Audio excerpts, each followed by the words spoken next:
Now it's all, not just Jew, Aaron, and the high Levitical priest of Levi from the house of member Moses under the old laws of Moses, the 10 Commandments, but not bound by the Old Testament, bound like a binder, like a book.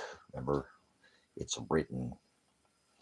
So thank you for the wedding, because it'll be written in that book of life at the wedding.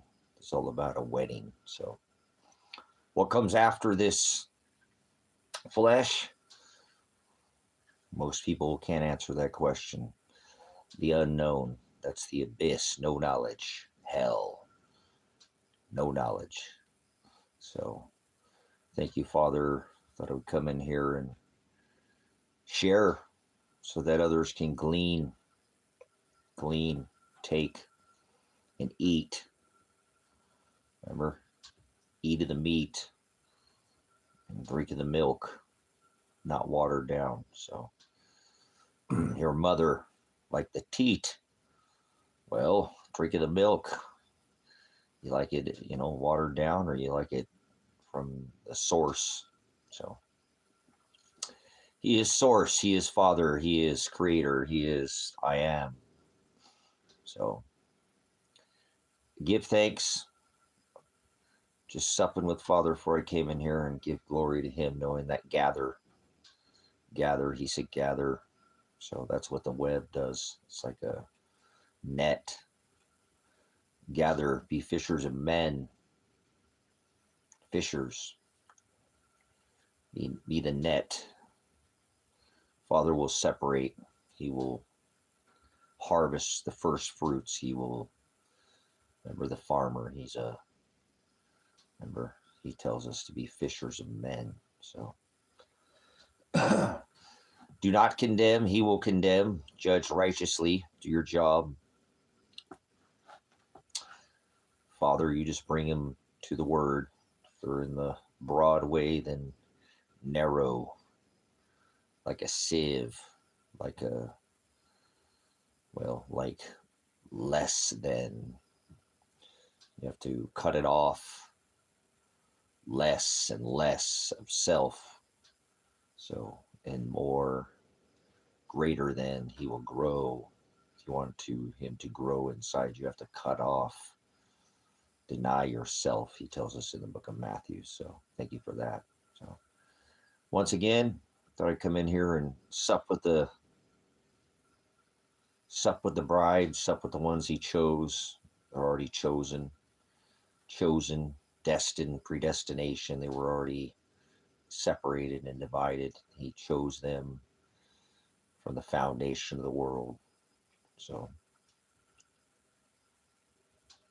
all glory to the Messiah, the Hamashiach, the one that he hung, like you would hang a contract. And this is about a contract, not bound by the old laws of flesh, Torah, the scriptures, the Old Testament, like in the old 53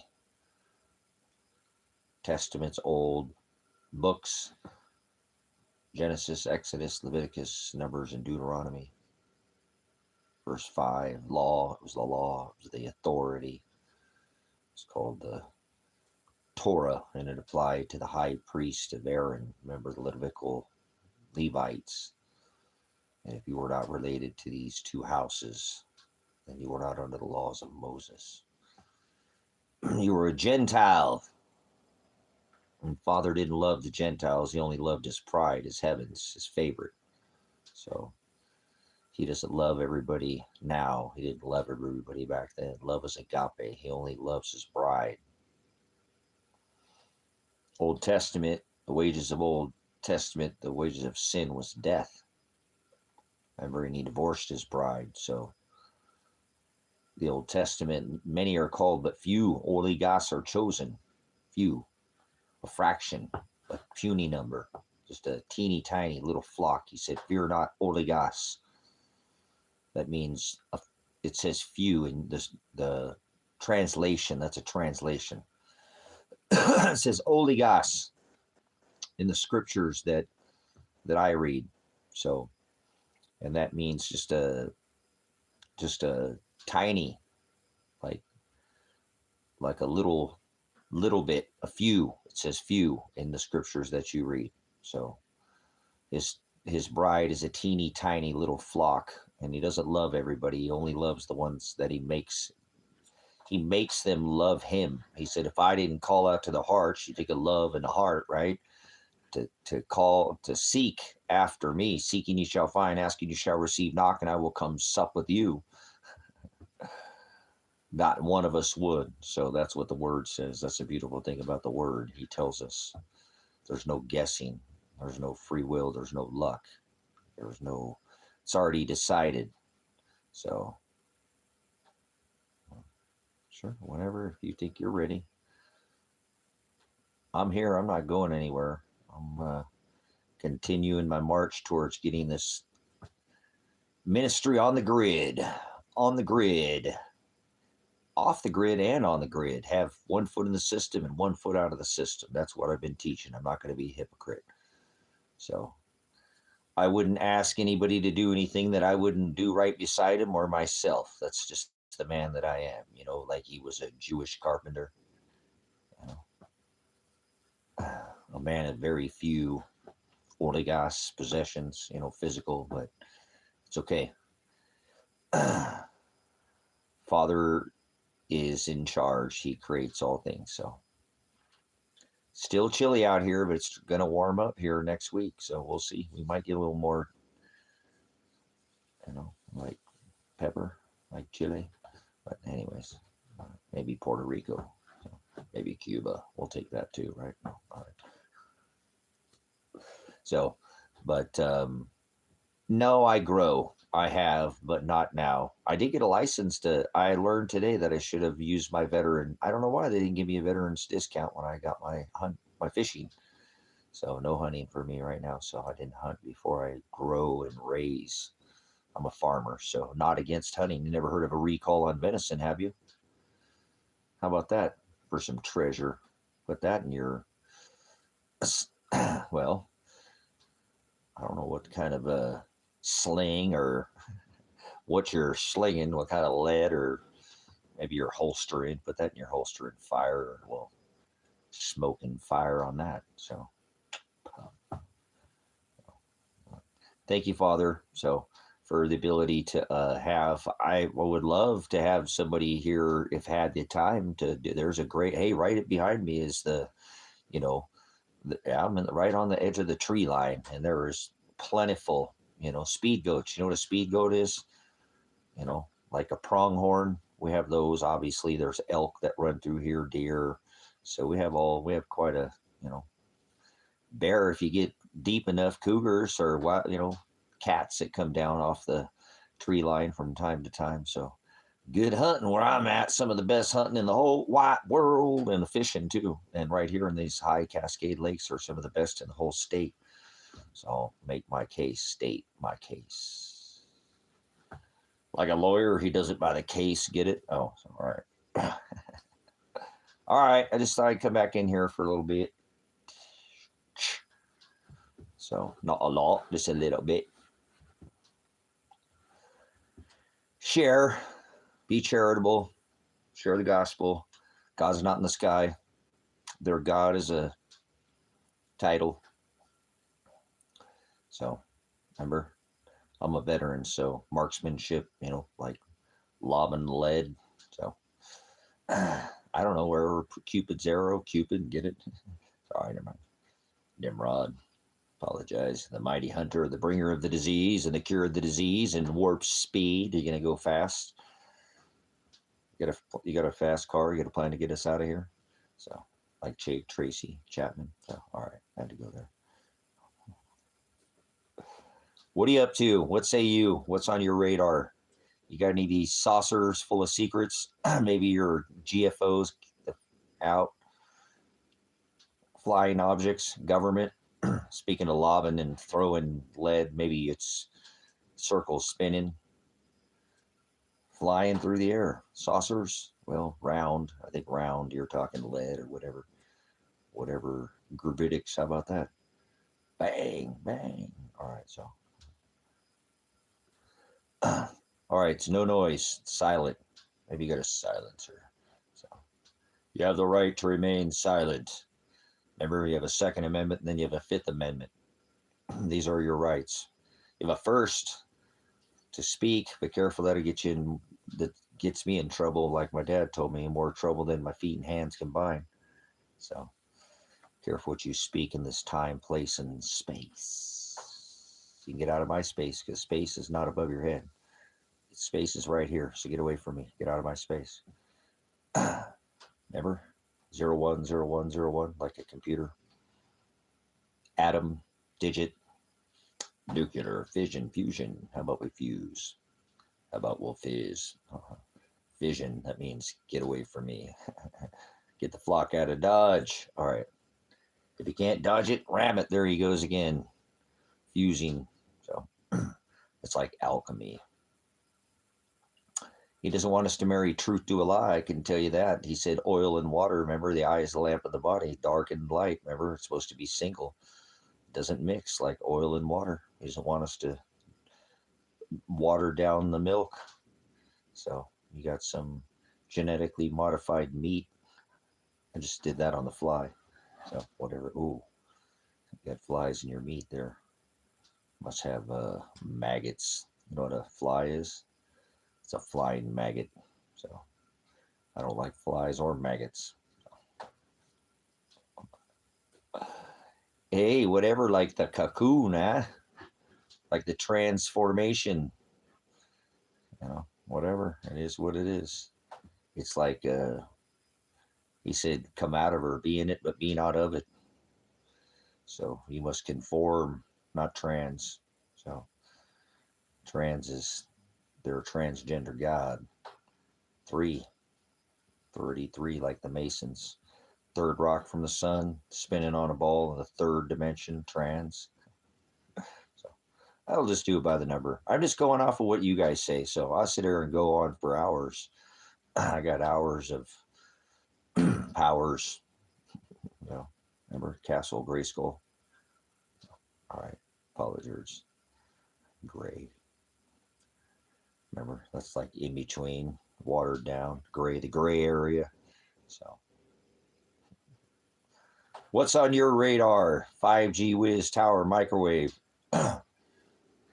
spewing venom like snake oil, or like 5G Cheeto whiz, or Velveeta. How many polymers is that away from your dashboard? So.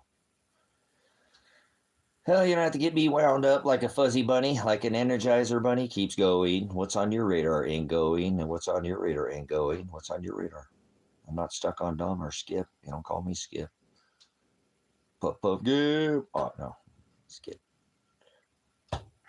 Thought I'd just be silly. Rabbit tricks are for kids. Remember? April Fools. The New Year's does not start in the middle of the winter. So if you're one of those, then you're spun. So that means you're warped. You are changed. You've been a changed man. You've been trans. Remember, it's conformed, not trans. Oh, see, that's the problem with these people. They're trans. They do translations. They have a relationship with the word that's not the aletheia, not the truth.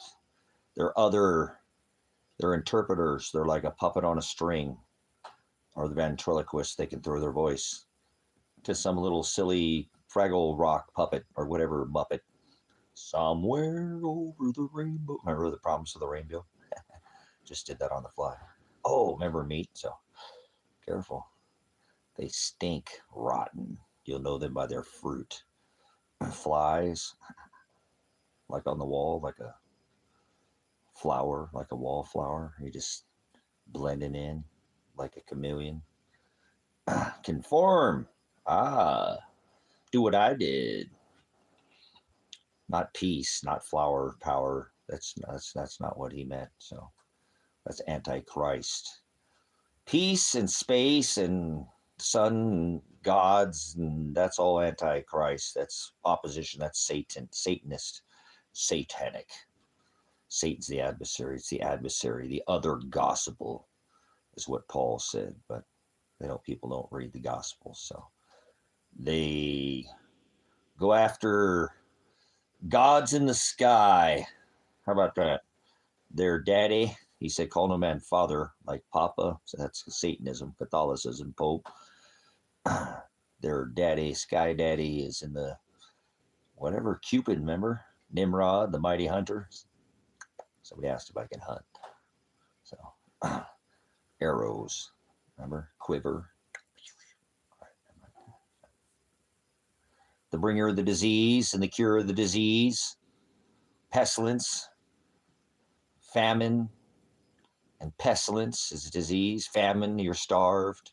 Starved of the word. To be starved, the word will be diseased itself. The word that they will become diseased. Well, no, America's the new mystery. Babylonian mystery. They speak American. They don't even speak formal English. Hablo español, poquito español. Remember, a nation full of immigrants trying to keep out all the immigrants. The silliest thing I've ever seen in my entire. I grew up in the melting pot, so you're not going to tell me. Like a cauldron, like a brew, like a witches. They called them brewsters, not witches. They were alchemists because they could get you drunk. How about that? Well, like mixing leaven, little leaven leavens the whole lump, like cream rises to the top. Look at the head on that. Never mind. All right. These people go after this, Israel is the 51st state of the American. Well, they American, I American. So remember that. And Egypt, that's, remember, old Palmyra, Syria, Iran, all this, look at what they're doing. Gaza, that is the land of the Anunnaki, the land of Anak, where there were giants, not gods in the sky. So, America, an abomination, remember? 44, the Gemini. So, known, homo like milk, monogized. Oh, well, not him. In his man shell, Reggie, an Oregon beaver. So whatever, call it like it is, tell it like it is. You're only going to be here once in this flesh meat suit. You'll go back to Holkodash spirit, ghost. That's the word. Heavens is Father, Father is ghost, Father is spirit, Father is the word. You're going to die and go to the word. That's where you die and go. Father, he's going to prepare a house. Where's Father's, remember where my Father's house is at? Where's that at? That's not in the sky. Their sky daddy. Gods don't come from the sky. Gods, little g gods, those are earthly deities, demons, distributors of fortunes or lies. They used to pray to their dead ancestors for fortunes and have a burnt offering of human flesh, masse. They would Christ, and barbecue and oil and marinate and sex and with beast, man and a woman that have their orgy. Their God is three genders, beast, man and woman. Their God has breasts. My Father doesn't have flesh, nor does the Hamashiach, the Messiah, have breasts. So you'll know them by their fruit. Look at them melons, huh? There we go. Well, hey, ho. You want to know where all the hoes are at? Ask Santa. So they fornicate with this gender Jesus, trans God, 3-in-1 God, like a Gemini, like 44. They're Geminis, Woe to those who call good evil and evil good. That's where they're at. Sell you 99 truths and a lie, 99 lies and a truth, and still sell you it's the truth. He said, don't alchemy. Remember, don't mix, don't add or take away. He doesn't want us to, remember, you become drunk, like adding leaven. Leaven's the whole lump. Like sin is the word leaven. That was what leaven is. But would you know anything about sin? The word karak, to have the mark, that's not a physical mark. That's the word mark is the word karak, or that is the word character. The word sin is to be off the mark. So are you off the mark? Is your character off the mark? Kind of like marksmanship, like Cupid's arrow. Get it, Nimrod? Can you hit the center of the target or the target? Sorry, a little fancy there. Remember, they went woke, you go broke. So where do you put your treasure? So Gemini, twins, like the pot of gold at the end of the rainbow. They get you chasing the rainbows.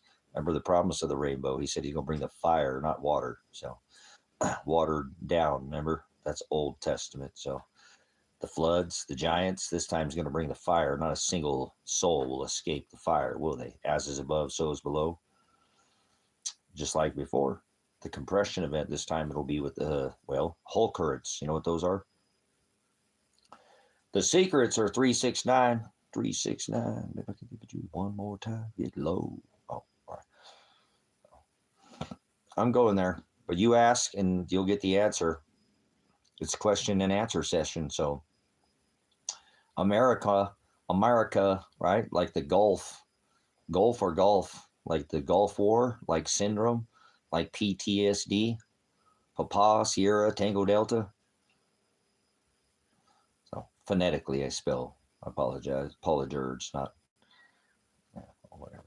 Had to get a little nerfed on you there, little Canadian. So for my outburst.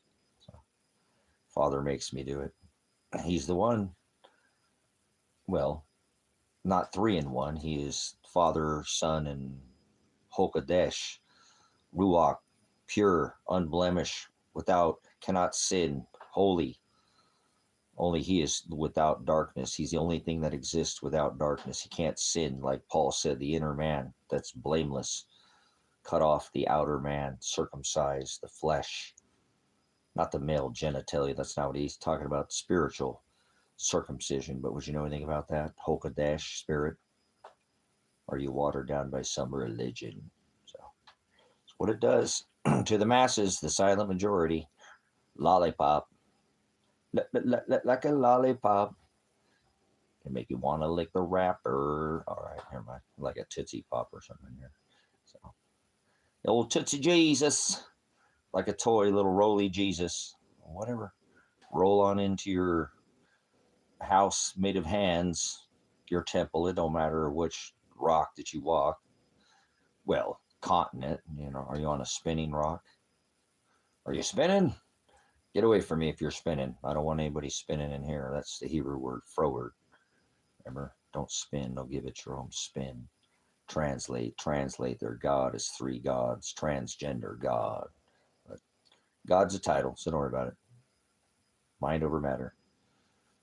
I don't mind it. Well, it don't matter. You don't matter. They don't matter. It don't matter. Father has it all under his wing. Wings aren't literal, like physical, like angelos is the word angel. Angels don't have wings. Angels don't come from the sky. Fallen does not mean from the sky. Sky, huh? Is your sky, is your God in the sky? Is your, when you die, do you go to the sky? That's what the world is doing. They die and go to the sky. Put a 1 in the chat if you die and go to the sky. Is that where you go when you die? You die and go to the sky.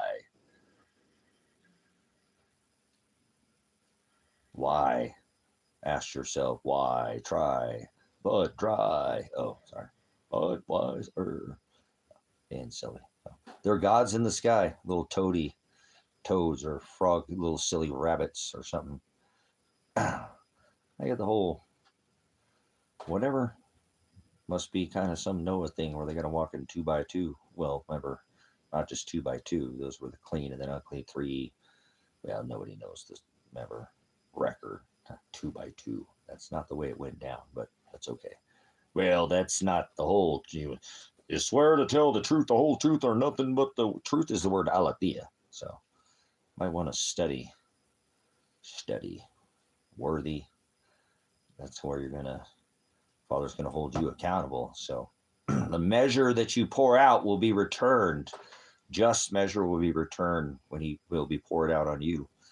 Do unto others as you will have done unto you. That's the golden rule. Remember the law of the land. What have you forgotten? Forgotten means amnesia. Prognosko means to have foreknowledge of. I also did foreknow the ones I did predestined, conform to my image, the ones that do what I did, follow after me, he said in the book of Matthew. Luke, he said the same. the sister chapter to declare a second witness, as he always does, because it's a contract. So, how do you like that? You guys are being awful quiet. Maybe I'll just stop talking. Do you think that's possible? For me to not say a word? Word. Father's the Word. In the beginning was the Word. Shiloh, the Word, became flesh. He said, wrestle not against flesh, remember? We're not bound by the Old Testament, the high priest, the laws of Moses. He didn't abolish, he fulfilled all the laws of flesh. He said when they hung him, so he made that contract like they made a contract between the bride and the bridegroom. They would go to a public place and nail that bride, that bill of marriage. It was a bill. Said you have a bill. It's like a price, there's a bill. It's what it was. If you knew the legal contract, remember, it was about a contract, not a religion. The Word is rebuking religion right now. The Word, you had to hang, remember? As he hung, flesh, you didn't have to hang your wife to a tree, you had to hang the bill, because there was a contract. So.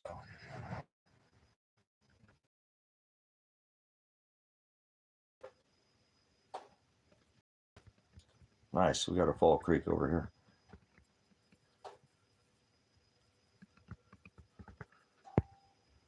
Yeah, Fall Creek, we got Fall Creek over here. So, nice.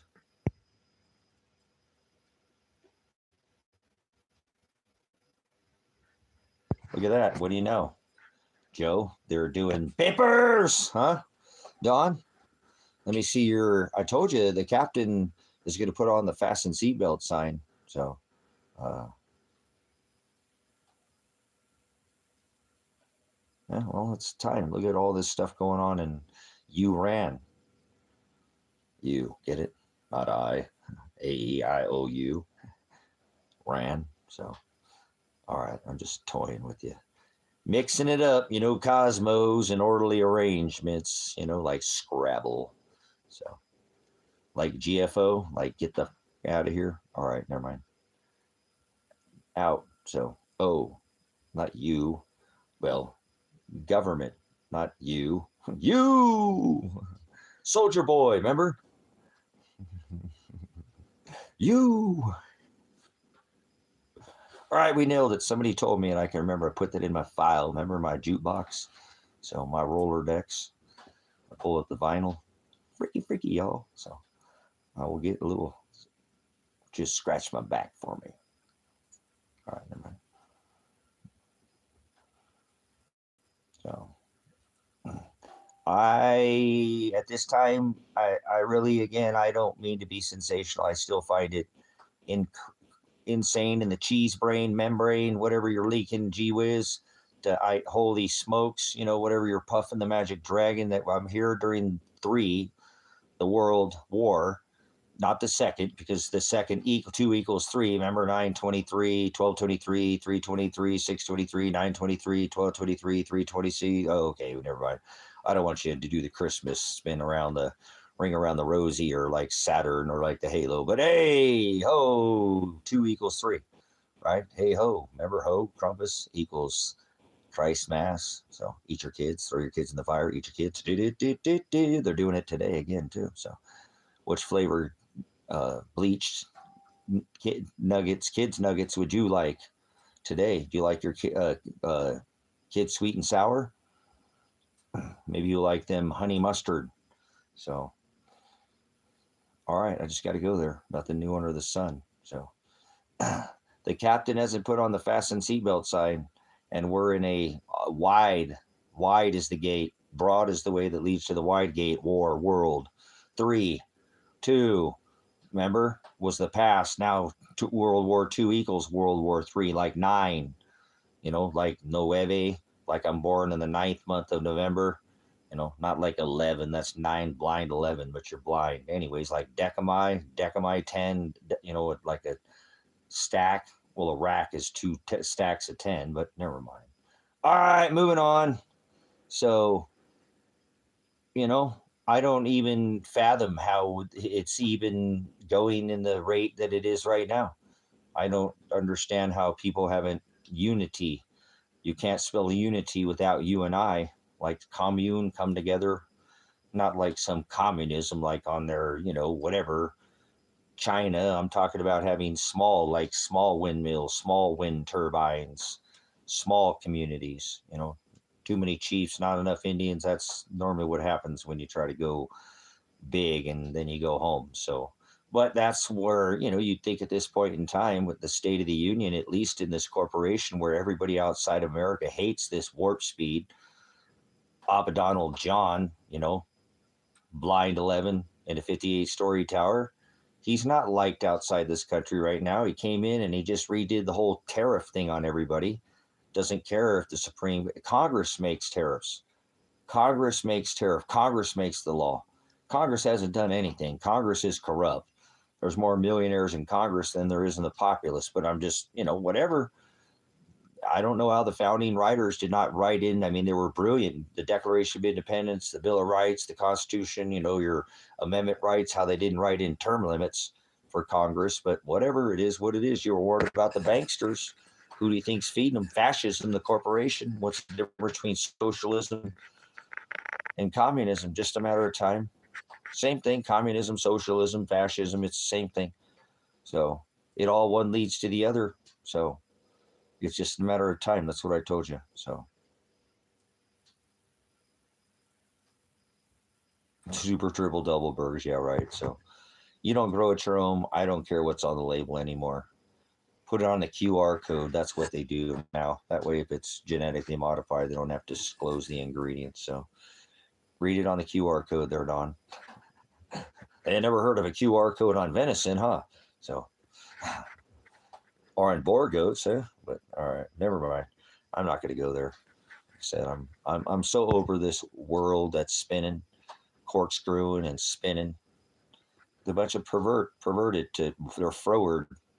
They're spinning in the third dimensional beings, like put them in a box or a ball block or a rock or a ball, whatever you want to spin them, like the merry-go-round, or you like pin the tail on the ass or the donkey. That's when most people act like donkeys or asses, like Shrek, the donkey. So, all right. Drain the swamp, my left cheek or tail or ass, or two cheeks to the same hole. Two wings to the same dragon. Remember, he fell in love. The donkey fell in love with the dragon. Get it? Shrek. All right. Never mind. Drain the swamp. Just did that to you right in front of your face, but you never mind. Turning green. All right. Yeah, it's all right. Verde. What's going on with you? So I thought he was going to drain the swamp. I hate to break it to you. You are the swamp. There you go. Remember? I haven't forgotten. I'm still a member Blind 11, so I don't do cartoons, like tune in, Looney Tunes, Warner Brothers. So it's Werner with the E, like A-E, not A-I-A, it's E, not A-E-R-N-E-R. Werner, like Von Braun, like, the right-hand man of the Charlie Chaplin mustache guy. So whatever lineage, I can't help the cloth that I'm cut from. Its father created all things. It doesn't matter. It's one race. So I'm not doing the blood thing. Remember, I'm not bound. Brotherhood is not by blood. So although sometimes they use the ritual of being bound, like, cutting the hand or whatever. I don't want to talk about that, but anyways, brother is in spirit. So your brothers are spiritual. Your mother is spiritual. Your father is spirit, Hogadesh. And your sisters are the sons of God. That's what they are. Sisters, but it doesn't say that. I mean, you can say that, but let's stick to what it says. My sisters are the sons of God. They are his, well, you can say daughters, but it doesn't say daughters. It says your brothers and sisters are your mother. So they are the sons of God. They are doing the will of the Father. It says your brothers and your sisters are your mother. So You can call them sisters, but, like I said, they are his family. I know you don't get that because you don't understand, like, brotherhood. You ever heard of the sons of God? But never mind. I'll leave it at that. But they're the ones that are the mother. Their mother, they'll correct you. That's what a mother does. They'll correct you with a word. They'll lash you like to the bone. Well, people don't understand that our sisters that are in the narrow way are equally covered under this covenant. They're not silenced by the Old Testament, or they could not enter in the temple and speak, and that's not this testament. So we need to share that. That's a beautiful thing. Mary declared that the Hamashiach had risen, giving women that voice. Isn't that beautiful? And her sister, remember, I'm never going to forget that. That's what's so beautiful. That found that neatly folded mask, the veil that they put over his face, accordion folded, which is the sign of his resurrection, his return, and the redemption of his bride. Like the stupid little blue face mask people wore during the whole folded mask, which drove me nuts, but nobody cared about it. I did the whole time. They put a veil over his face. People veiled their face. They had their masquerade, did their whatever, acted like a bunch of babies with face diapers on, be led around and told what to do. It is what it is. I can't go back in time, and I'm not, remember, I know what I did. So I'm not going to thank you, Father, for being the strength to stand in opposition to hold, protests without violence, to stand in opposition of perversion, of oppression. He didn't say go inside, flatten the curve. He said go out and put hands on the sick. Not stand on the XXX 666. I've seen too many Wile E. Coyote cartoons to be standing on the X. I have forgotten none of that. They put us right back under those whatever plastic veils or whatever, right? Whatever, like that's going to stop a bug. Oh my God, they're going to put this little screen up in front of you and put it on every, remember they'd wrap the little machines in plastic, do all this, none of it, no decontamination procedures whatsoever. Proper I'm a prior veteran. Do you know how to decontaminate, the proper decontamination procedure if you're subject to a nuclear, biological, chemical environment that's supposedly some, greatest bug ever? You people walking around with face diapers on that wouldn't stop. You ever painted or done any, particulate, nano, or, micron? You ever see a painter's face after they even use like what was it, the N35 or whatever, 95? I can't remember what the series it was. It don't matter the nomenclature, but you still end up with a bunch of that stuff in your face. All that stuff was a scamdemic, and people have forgotten. They've gone right back under this spell again. Forgotten what it was. All these lockstep. Why everybody waiting for a one world government? It never says that once in Scripture. Never says a one world religion. Never once. Never says a one world order. Never once. But they were lockstep by a one world governance. Not one government wasn't in compliance. Lockstep didn't go along with the whole face diaper ritual.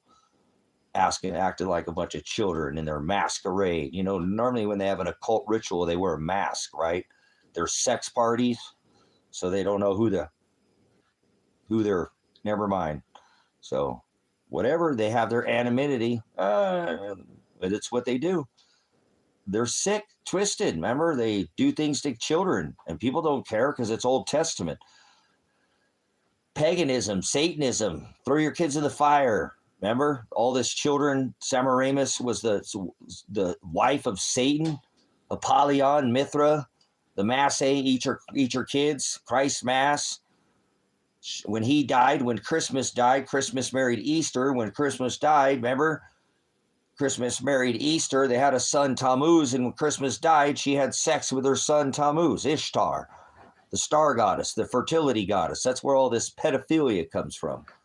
Pedos, PDF files, much touch, absolutely. Don't act like this doesn't have roots. This is what Mr. Warp Speed has his house decorated with. The kitty touch, much. Remember when he died? And when you rebirth and stand up that phallic tree tower, pole, stick, stake, Nimrod, that's rebirthing the sun god in the middle of the winter. The tree, for one, cutteth the tree out of the forest, the work of the hands of the workmen with the axe. This is what in Jeremiah 10 he tells us not to do. All these rituals of celebrating the sun gods and calendar gods in the middle of the winter. Sun is Baphomet or Bel, and tree is grove or owl worship. Moloch. Moloch was the son of, remember, sun god. Remember, sun god, birthed on December 25th in the middle of the winter. 100%. Got that one correct. That's what they celebrate today. The whole world does it. Remember, they spin on a ball and they celebrate. They bang, bang. They have their orgy Roman ritual. Remember the Romans? They went out just like that. How do you ever study any, scriptural, biblical histories written in a book? And that's the victor gets the spoils. So you can call it history, but that's getting one-sided. That means biased or jaded. You're not. The victor gets the spoils. They get to write the history. They get left out. The loser gets left out of history. So if you want to know his story, you can't read it in a book because that's not the actual events that normally took place. It's, again, bias. Remember, the loser shut up. He gets left out of history. Oh, no, I know history because I read it in a book. You don't know anything. You've been slammed into a box like a book, remember? Bible means book, and you think because you read something, you got to study cultures, customs, maps, idioms. Remember, there's parables. They didn't speak like back then like they do now. It's crazy. It'll drive you nuts, flipping sick, I'm telling you. Tell somebody back there at the 2,600 plus years ago that he was flipping sick, they go get the Catholic priest and get some holy water and sprinkle it on you because they thought you had a demon. Told somebody you were flipping sick. See? They didn't have the dialect, the glossy. You ever heard of slang? It's called dialectus or tongue. There's no such thing as speaking in tongues. Well, people speak in pig Latin, swine talk, new mystery, psycho, pig babble, or whatever it is. It's American, I told you. That's what the Americans do this. They created this free dumb, da-dum, dum, dum. Well, there's no free dumb, or people paid the price. There's no free will. So you might want to get with the times here. Father, remember, he sent his son and he paid the price. So there you go. There's no such thing as free will. And there's no such thing as luck. He paid that bride price. So, well, if you're a vessel of wrath, remember, once again, it doesn't apply to you. Just like in the beginning, nothing's changed. The Gentiles, he didn't love the Gentiles. So,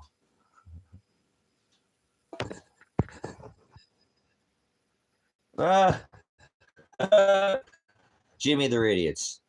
Baptists. Heathens is what they are. Southern from the South. Heathens. Christians. Heathens. Calvinists. Heathens. Mormons. Heathenists. Presbyterians. Heathens.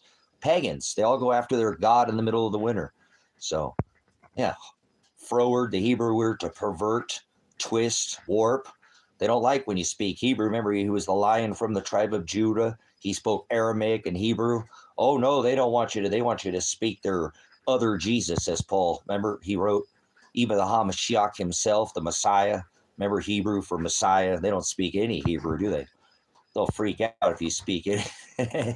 That's okay. You don't have to speak fluent, but at least a little bit of the gospel, Holy Gospel, like Greek. Remember, an old Jewish book written in Greek, like the Hebrew, you got to have a study with an old lexicon, dictionary. They don't do that. They go in there and they water it down, do their other gospel and other Jesus, as Paul wrote in his writings. So, again, the Messiah warned the HaMashiach of many would come and be deceived in his name and not Jesus. That's not what it says. Shem. Remember in the Old Testament, Shem, Ham, Shem, and Japheth, but they don't study. So that's okay, Jimmy. Don't worry about it. We won't do that in here to you. It's okay. We like to word. Father is the word. Remember, Hokadesh, the Hebrew word for spirit. People don't speak any Hebrew. I don't speak fluent Hebrew, but I share the gospel in Hebrew. I speak enough Hebrew to be able to, know enough words to share the gospel. And I'm not some perfect saint. Saint means servant. So, all I'm saying, it's okay. I don't, like I said, I judge righteously. Remember the Old Testament, it was eye for an eye. This time he condemns. So, do not judge them by their cover. You'll know them by their fruit. So most people are a bunch of fruit cakes, with their fruit daddy Jesus, their whatever, their log Jesus, throw the Yule. You is the baby lamb, log on the fire. Their ritual, throw the kids in the fire, eat your kids, Krampus, Moloch, same thing. So there you go. Well, that's good. It's okay, because remember, we're not bound. I mean, you got to know Genesis, Exodus, Leviticus, Numbers, and Deuteronomy was the Torah. That's the old law. Shem, the old Shem, or Agape would be the authority. You know, 2 John and 6, he says to walk and follow my commandments. That's we commanded under the Old Testament. Remember, eye for an eye, you know, be fruitful, multiply. You could have sex with your family sister. We're not bound by these. Remember, good thing too, right? So he made changes, amendments. He made a new covenant with his bride, but most people don't understand the covenant that he made to begin with because they're religious. Now, you don't have to be able to speak fluent Hebrew. You know what I'm saying? You know, Shem was, it didn't say name, it said Shem. Remember? It's not going to call out your Shem. It says Shem. And Shem is, remember, like faith is an action word. No, it's a noun, but you have to put legs on faith. Belief is a verb. That's an action word. He said, Maranatha, have your loins girded in my service, have your lamps trimmed and be burning bright until I return. The Lion from the tribe of Judah. Remember, from that tribe, he sprang out of Judah. Remember, he was from the house of David, born at Bethlehem. Remember, nothing good could come of Nazareth. They put King of the Jews when they put a crown of thorns, called him the King of the Jews. Remember, Jews and Gentiles. The mockery, even back then with the Pharisees. So they did it back then. They're doing it now. So it's been over 2,600 years. People don't study. Remember, worthy, find your to study. That's how you're going to, with Father, I mean, don't sup with vipers. You don't want to hang around people who are going to give you bad teachings or bad information. That's why it's good not to hang around religious people. They're watered down. They don't study Greek, an old Jewish book. Remember, it was a foreshadow of what's to come. Any definitions you want to find in the New Testament, you can find in the Old. It mirrors the Old Testament. But people don't even use a lexicon, let alone a concordance, and try to one word study at a time. Father is the Word, period. The Word in the beginning was the Word. The Word became flesh. Father didn't come from the stars. Father created the stars, sun and moon. Planet means wander. So most people, that's what they're lost in space. No, Father did not create any space. You can get out of my space. That's the problem with people. They're a bunch of fairy. Fairy is a Celtic demon. A demon is the word demonion. They replaced it in the scriptures with the word devil. There's no such thing as devil. That doesn't say devil in the scriptures that I read. That is a translation, and he warns to not translate. Don't add or take away. I'll blot your name out. You will not have your Shem called out. Not name. There's no such thing as name. Get that word out of your mouth. Scratch that out of your mouth and don't ever say it again, because then you're going to think about some three-letter word like God, which is a title, or Yeshua. You know, there's no vowels in Hebrew. Thank you. There are no Yahweh. That's all. That's not what it, whatever. No vowels. Yahushua HaMashiach, if you could speak any Hebrew, you know, but you need to decipher, you know, there are translations of what those things are, but he warned of translation because it gets lost in translation. The aletheia, truth. That's the Greek word for the truth. He said, I am the aletheia. I am the hados. That's the Greek. Remember, it was an old Jewish book written in Greek, so you must study it in Greek. So you need to know Hebrew, you need to know Greek, you need to be able to decipher the difference between an idiom and an idiot. And most people can't. Most people are idiots. Most people are evil. That's what it says in the book of Matthew. Broad is the way that we lead to the wide gate, and that is hell. And most people go to hell. That's what the scriptures say. And if you don't like it, take it up with the scriptures. Take it up with Father. Take it up with his gospel. Don't shoot the messenger. That's the word angelos in the Greek, or angel. Don't shoot the angel. I'm just sharing the message with you. The Word. In the beginning was the Word. The Word became flesh. That is Shiloh. Hokadesh became flesh. Remember, ghost? That's the word spirit. No such thing as ghosts. No such thing as free will. No such thing as devils. No such thing as Jesus. No such thing as Lucifer. It doesn't say Lucifer, nor does it say Jesus ever once in the Old or New Testament. So I don't want to hear about your other Jesus or other Lucifer. Shem is what it says, not name. So you think it means 3 or 4 letters or 5 or 6. It's all the letters of the Old Testament, the ones that were fulfilled, blotted out by flesh, by hanging his flesh, and now by this testament, Hokadesh spirit. Spiritual testament, spiritual wickedness in high places is what Paul says in the book of Ephesians 6, where he says to put on the armor, which is the word. Twice, as he always declares, 2 witnesses. Hallelujah. So stay in the word. Be not of the world. That's why he, Father, said the only begotten Son. Begotten, like a lineage. Begotten, Cain, Esau killed his brother Nimrod, begotten, brother, lineage, father. He said, call no man father, but dad. Your dad is not father. Your mother is not your mom. You better study these things, because you twist one thing, you warp, you change, even at a period. He said, you're not good. You're going to go to hell. That's what it says. Oh, you're being too rough. Well, you don't like it. That's too bad. Go somewhere else and do some of your Sex Pistol. Let me see your Decima. Everybody get their hands up. Jesus. Nonsense. J didn't exist in the 12th century. A, B, C, D, E, F, G, H, I, elemental P, Q, R, S, T, V, W, X, Y, and Z was not the last letter, and we're not fighting over yodes. Yodes mean letters in here. Z was not the last letter. In the 14th century, they added J. So how in the hell is there Christ is never written in the text ever once? Is there the word Jesus? Forsake, Christ's sake. They staked him to a tree, not a cross. Nobody hung from crosses. He tells you to carry your cross daily. Are you carrying your cross? Are you being crucified, separated in prison? He said, follow after me. Does anybody want to throw you in a cell, separate you, imprison you?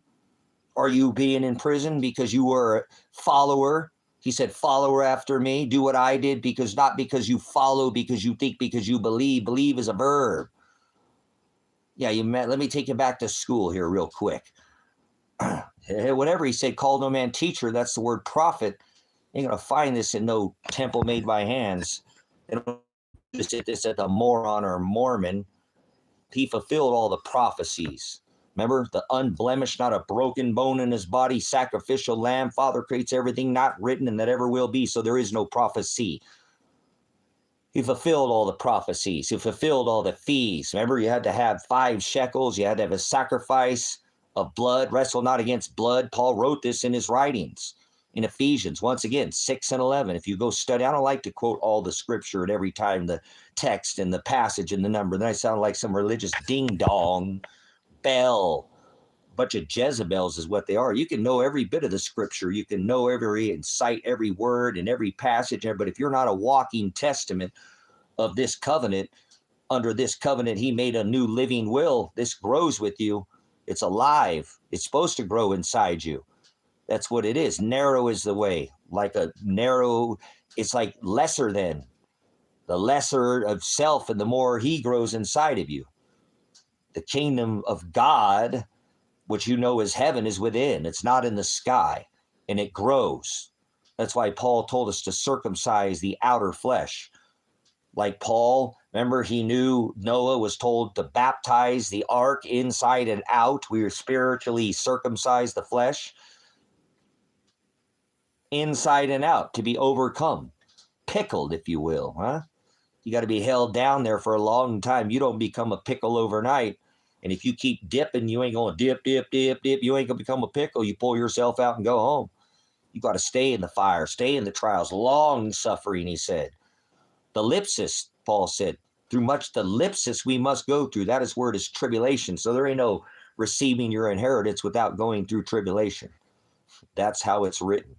So if you don't like it, go somewhere else. Take your speakeasy Jesus somewhere else. It is whatever your speakeasy. You know what a speakeasy was, right? Selling your soul or your body, your flesh, like the devil went down to Georgia, playing your little fiddle or whatever.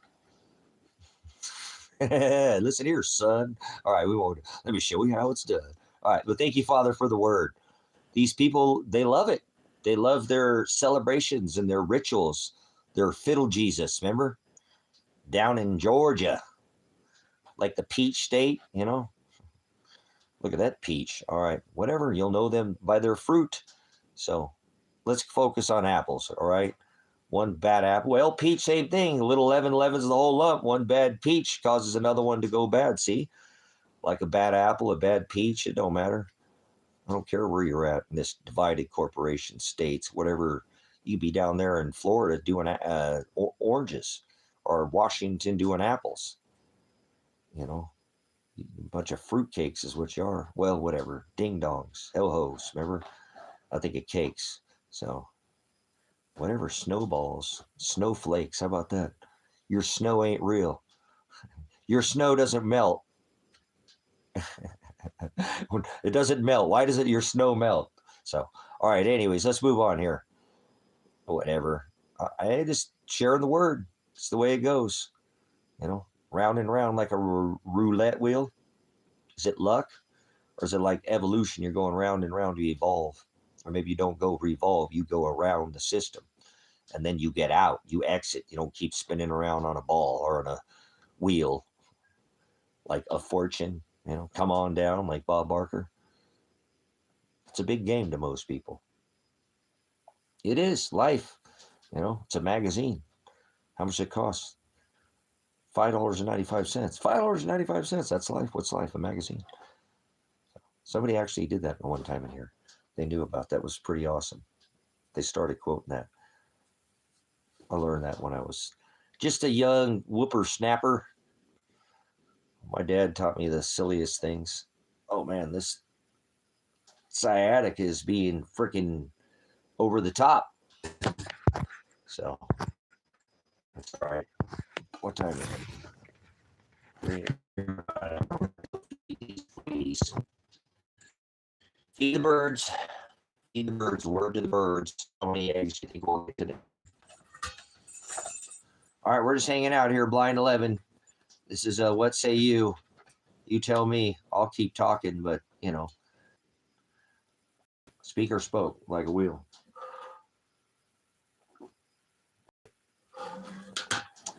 The wheel in the sky keeps on turning.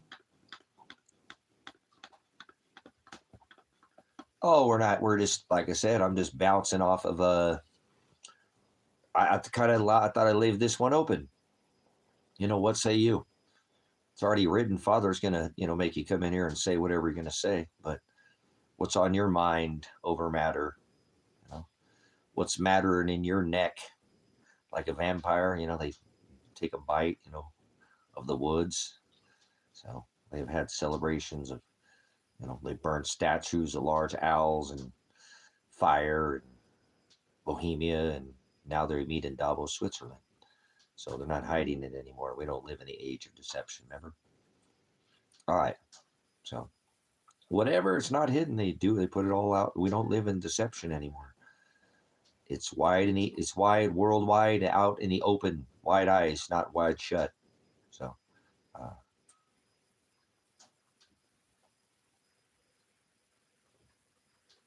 what is your goals when it comes to tangible story about what happened with the law? I have some resources.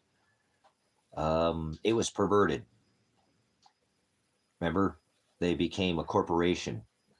So there's statutes and mandates and codes, which are for businesses. So I'm not a corp. Remember, I'm not a dead man. I die daily to self, to flesh, but spiritual. So my goals are to knock it right through the uprights. So he shoots, he scores. No. Well, remember law, land, air, and water. You ask, water laws. So that's what they put everybody through their merchant laws, old water laws of the queen. So that's why when you go into court, they court you and they birth you, right? You've birthed through the water canal, through your capital, remember, like a corporation, capital. So that's what's going on with the law. That's why I stand against it. And even if I've suffered, and I know that I have, and that's fine. It is what it is. I'm still suffering today. That Father will cover me. You say, well, you stood up to their perversion and they made you pay, so now I will reward you. They cause you pain, and now I will heal you. They screwed you over, and I will right you. Thank you for not going out and seeking vengeance, although you have training and you could do the same things to them that they did to you. You did not. You didn't even sue. You could have, and you held back, and you put it all in my hands and let me fight your battles for you. So that's my discovery. That's hopefully you've been a witness to that. So meek, not weak. So there's a difference. So and that I could be a testament to show you that he did that and I had to do the same thing. I didn't have to. I could have just got out of here and left and went to Ecuador, went and traveled the world, didn't even care about my son, what they were doing to him, perverting. It isn't the first time that this is perverted, but what they did to him was because they were obviously pretty upset at me. They took it out on him. This has happened his whole life. I don't blame him for not wanting to talk to me ever again. He always suffers. He has such the day he was birthed, Father created him, his, mom and I made him. The minute he came into this, he was subjected to whatever his mom, the way she is. I'm not talking crap, just the way she is. Me, the way I am. That's a challenge for any, child to have to, be put through what it, and he had a good life. I'm not saying, but it wasn't some walk in the park. I'm not your, I'm not above anybody, but it ain't what your average Joe, He had a lot of time to share with the word. He had a lot of time to learn both inside of the public school system and outside, be taught more than just, how to be a good tester. And he became a very, I love his spirit. So I'll be glad that one day when I can reunite with him, it might not ever be in this flesh, and if he's mad at me, like I said, I don't blame him, it caused him to get in more trouble than he was to begin with. So, and this ain't the first time. So, because they're mad at me, would you please stop? I appreciate it. I love you, but you're being kind of attention. You trying to paw me. What are you doing? What are you doing? Would you please stop? Don't you kiss me. Don't you dare give me kisses. Don't you dare give me kisses. Don't you keep that tongue in your mouth. Keep that tongue in your mouth. Don't you smile at me. You're a good boy. Thank you. Okay, no kisses. I don't know what you're doing. You're fine. It's not that time yet.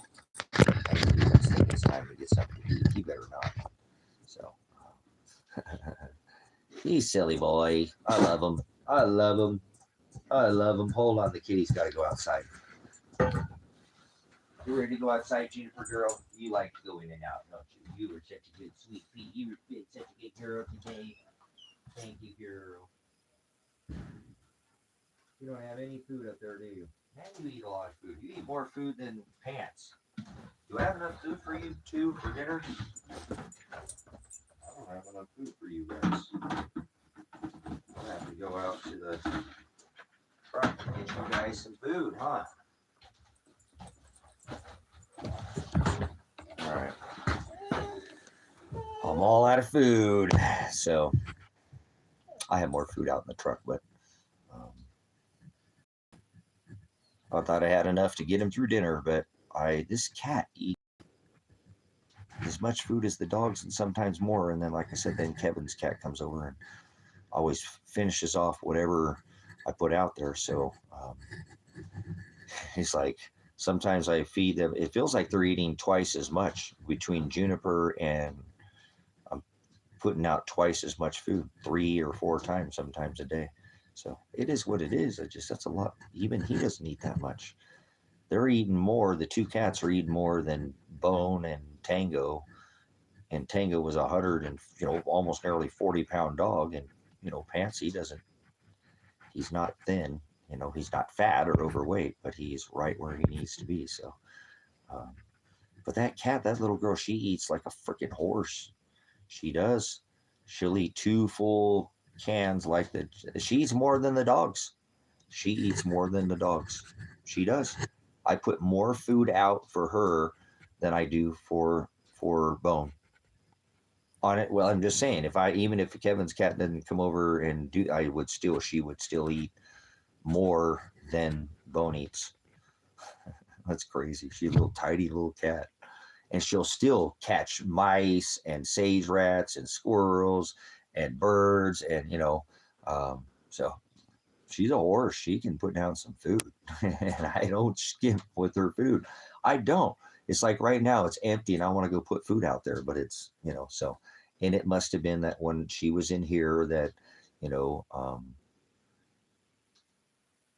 Nugget must come over, and he's a big kitty. Nugget's a big cat. He's not a small cat. He's real long and lanky. He's a really large cat. For a tabby, he's an orange tabby. So yeah, he's Juniper's out of heat, so I've got to find, very soon. I'm gonna have to get her fixed. I'm not looking forward to that. It's going to be quite expensive. I don't think I can get in a low cost spay before the next time she goes into heat. So it could be because I called on the low cost spay and they're already filled up. Uh,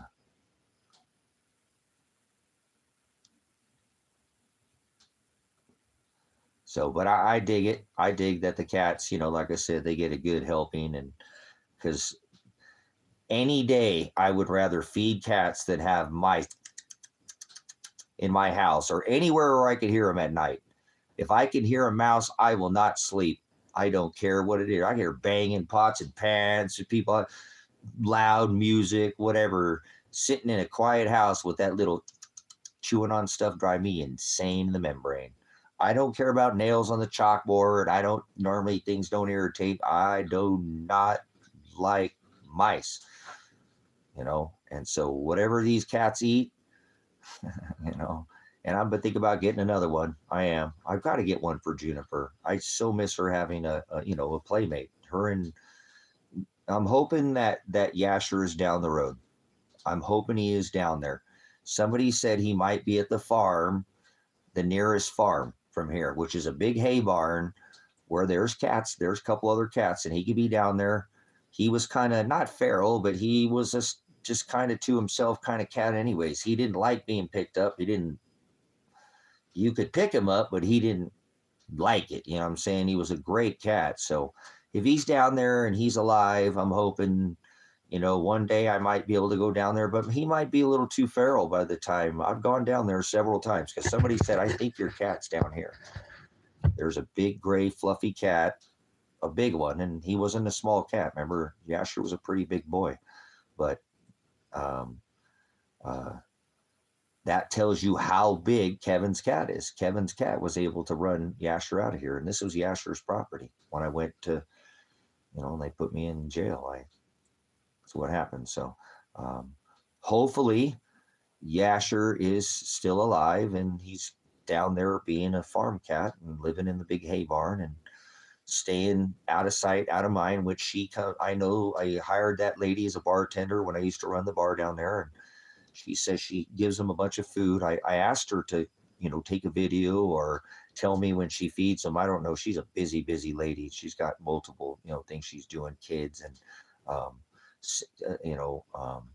boyfriend and all that. But I'm hoping Yasher's down there, but I don't think he's going to come back here. Like I said, I think that as long as Kevin's cat's here, as long as Juniper comes into heat, he's going to pester Yasher out of here, and Yasher just does not want to get beat up, and I think that's what happened to him while I was gone, is that Kevin didn't feed him enough, and he had to go kind of on his own, and when he would come back probably hungry a little bit, then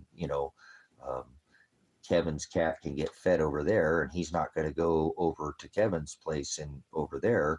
He's going to, and then Kevin's cat gets fed and come over. He just got a little bit more up. So I think it's time eventually, like I said, here in the next, month or two, I'd like to get, Juniper another playmate. I'd probably go with another tort, or I think that's what they call them. She's a chimera, split face.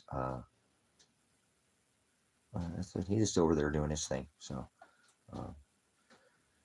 letting him do his thing. So he's kind of to himself, being quiet, like I thought he would. I didn't see the other guy over there. So I figured once that guy disappeared, that it would be quiet again. And that's what I see so far. So don't want any issues. Don't want, neighbors. So I don't think I will. I mean, as of now, it looks like I let him use the water, tanks to get water for his water tank. And I ended up going and getting my, mill ends from him. I pulled down all those videos and stuff because it wasn't with him so much as it was with that other guy. I mean, it's obviously something that he had said to me, making an accusation of something that I was very offended by, but I'm over it. Father knows, I don't need to take from him. He has, you know, like I said, he has the lifestyle where he can go into town every day and eat, and I'm glad that he worked hard for what he has. So I don't want anybody to take what he has, and I wouldn't do that to him. So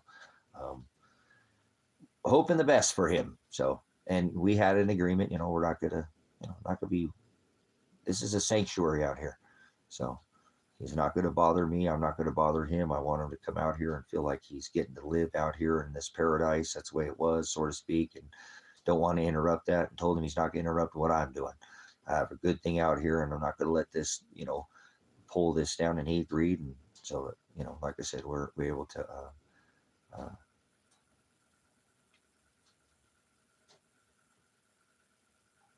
Well, that's what I'm going to put this property on the grid, Don. I'm going to put this property on the grid. Right now, I don't have all the money to do the electric and the septic and the permitting, but I have enough money to do all the permitting, maybe have close to do all the electric, and then it gives me 6 months, but I need a building to set up out here. And so what I was going through is that I don't think that for $15,000, kind of at the minimum, I could even build a building for that. Not from the ground up, not, you know, floor joists or TGIs. You know, I'd probably set it on some pure blocks, you know, give it some kind of crawl space underneath. You know, it doesn't, I don't want to pour a slab and then, you know, build walls 2x6 exterior, you know, that has to be, you know, wrapped with, you know, a vapor barrier, insulated, you know, blocked for fire blocking. There has to be some kind of sheeting, some kind of cover, obviously some, you know, siding, you know, you've got, you know, trusses, you've got, you know, all your different, you know, like I said, they're just, I don't know how much of a house you built, 2x4 interior, 2x6 exterior, sinks, you know, bathroom, kitchen, electric wiring, you know, tub, kitchen, you know, there's cabinets. I don't think for 15,000 you're going to be able to put a house together. I don't think you could put together very much, even if you were smart about what you did. A veteran, I could get a 10% discount if I went to Home Depot. You're not going to be able to pull off a house for $15,000. Not today's market. It's too damn expensive. I mean, I've built houses before, and you know, they cost 100,000 to do a basic, you know, small, build a little, the smallest one. I don't care how small it is. You know what I'm saying? I'll build the minimum that they tell me that I can build, you know. You know what I'm saying? Even with me, and I repurpose a lot. If they let me repurpose, like I would do siding. I don't need to buy, you know, T111, or I don't need to buy, you know, hardy siding. I'll put literal plank, remember? I'll put mill ends on it after I wrap it with paper. You know what I'm saying? I'll also insulation, Tyvek, interior, whether you're going to put drywall, sheetrock, I don't know what kind of interior, you know, you can still cover with CDX, plywood, you know, you don't have to do, you know, sheetrock, because if you're going to cover it with something else and, you know, do something in the interior, and you're not going to, I'd probably rather do sheeting than sheetrock, you know, myself personally, you know, because I would cover it and I have something to screw everything to. It's going to go right into the walls, you know. But between electrical wiring, plumbing, sinks, you know, roof, insulation, you know, all your post, pier, all of it, it's gonna, there's no way for 15,000 you're gonna be able to complete windows, put it all together. I don't think anywhere close. I think you could get, I mean, I could probably put together a cut list, I guess, start throwing together a cut list, but I think that $15,000 would run out real quick. So here's the other option for me, is to try to put this building together. Have them say, let me see if I can put this building together. If not, I'm going to take a look at maybe getting a shipping container. If I can build a shipping container, I'll do that. I don't care. Get a 40-footer out here for about $3,000 and start with that. I don't think you need to put 2x6 exterior walls, because it's a structured building with the lid, a roof on it. You could put the thin, you know, real thin, like I have in the, you know, in the Rusty Dragon, that insulation, you know, like Mylar, double back or the yellow and white, like some of that, I don't know what the R factor is on that, but it's not like rock wool or, Corning or Owens, that thicker vats of the, like, looks like cotton candy, like the pink cotton candy, but they have the smaller where you can get away. So I'll do what I have to. My thoughts with this too is that I have to move this building because I'd have to build a pad. They're not going to let me, they might let me do this building, but I'd have to roll it out, you know what I'm saying, and build a pad for it. So, or maybe my thoughts is just build a pad adjacent this thing and have it moved, have it moved, move it out, move it over, put it over more, put it maybe over that way more or closer this way a little bit more or something, to that effect, so to speak, is what I thought, build the pad in front of this and then have them pull it out and back it and put it in forward in front of this. If it's going to have to be moved anyways, I could build a pad in front of it or have it moved out and build the pad and then roll it back or build a pad in front of it, so I've got some options there, but I'm going to have to definitely probably, just like having a mobile or a single wide, you have to put a pad underneath it. You have to have enough compaction so it doesn't move. It's sinking. This thing's been here for 6-7 years. It hasn't moved. The tires are only sunk about, maybe that much in 7 years. It really hasn't moved at all. But no, I'm not going to do that. I just don't, like I said, I like the idea that, I wouldn't do cob. I would do the 2 with the sandbag. I'd build a sandbag home if it was me. I wouldn't build a cob. I'd build a sandbag. You know what I'm saying? I think it just, for me, where I'm at, I think I could pull it off because of the way that there is such a tremendous amount of, sand. I don't have it here. And I did have it on the other property that Kevin, has now, but that's okay. I can still find access. There's plenty of dunes around here when I'm sure I can go pull one of these properties. Hey, can I go, but I could probably don't even need to do it. It doesn't necessarily have to be sand. That's just an excellent, substrate. I have a mix of different substrates out here. So I'm sure if I looked around on this property, I can find some sand. I know there's a big sandy area up front, but something that if I walked around, I could probably, excavate a certain area that's, literal sand, because this used to be 500 feet under the ocean. So I would build a sandbag home personally, or an earthship home, you know what I'm saying? But I'm trying to get something that'll pass that I don't need to build. See, that's what I'm saying. Between my having to go to Home Depot, my time, my building, I know how to build houses. I know how to build spec homes. I know how to build, custom. I know how to frame. I know how to do it from the ground up. You can do that out here, own or build it. So, but I need something that, is done already. So my idea is that if I can make this work, I will make it work. I'll strip the composting toilet, the water, put the septic in, I have a triple sink, which again, I'm thinking about taking out because it's just too big. I need more counter space in the kitchen in here. If I'm going to live in here and make this something where I'm going to spend time in here more even than I am now, I put this commercial sink in here, which is awesome, but you just need more counter space and build some cabinets in here. And I would probably pull this wall back and do some things to it, but it all depends on what the county says. So I have to see if the county will let me pass this. So maybe they will. Maybe they'll let me know. And for $10,000, I can outfit this building. I'm thinking I can make it work. I hope they don't want me to put 2x6 interior walls. I'd lose more than a foot on the inside, and it's 8 foot, so it's narrow. I'd want to build it on the outside, but then that's not structural. So I'm not sure how, again, what the neighbor seems to think I'll be okay. He's like, man, that's a structured building. There's a roof on it. It's already built. It's not coming down. It's not, and so, maybe I might have to put some supports in here. I don't think so. Honestly, I don't think you will. So I've thought about it, maybe because you can build a container home, because they build those container homes, that this one will pass and they'll pass it. And then we'll get this on the grid and put the freeze dryer in here. I don't know where I put the freeze dryer. That's what I'm saying. I probably need to make space over where that counter was, and it would probably go over here in the kitchen up on top of the counter where you can get it into it and have access to it. And, normally you have those things. You don't have them down on the ground. You have them up where you can. Would you stop doing that? What are you doing? what are you doing, my handsome boy? Handsome pants. So, but anyways, that's what we're talking about. So I'm trying to come up with the funding to do that. We're done out here, as far as um, until the well, until I dig the well. Oh, I gotta shut the door. Doors open here.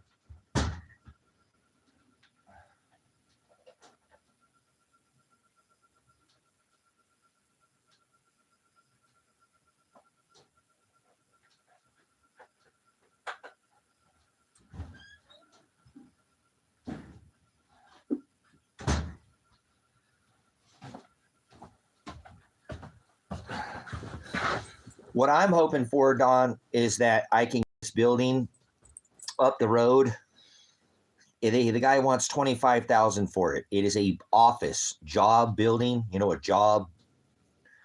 What do they call those? It's a job building. It's insulated. It's got stop.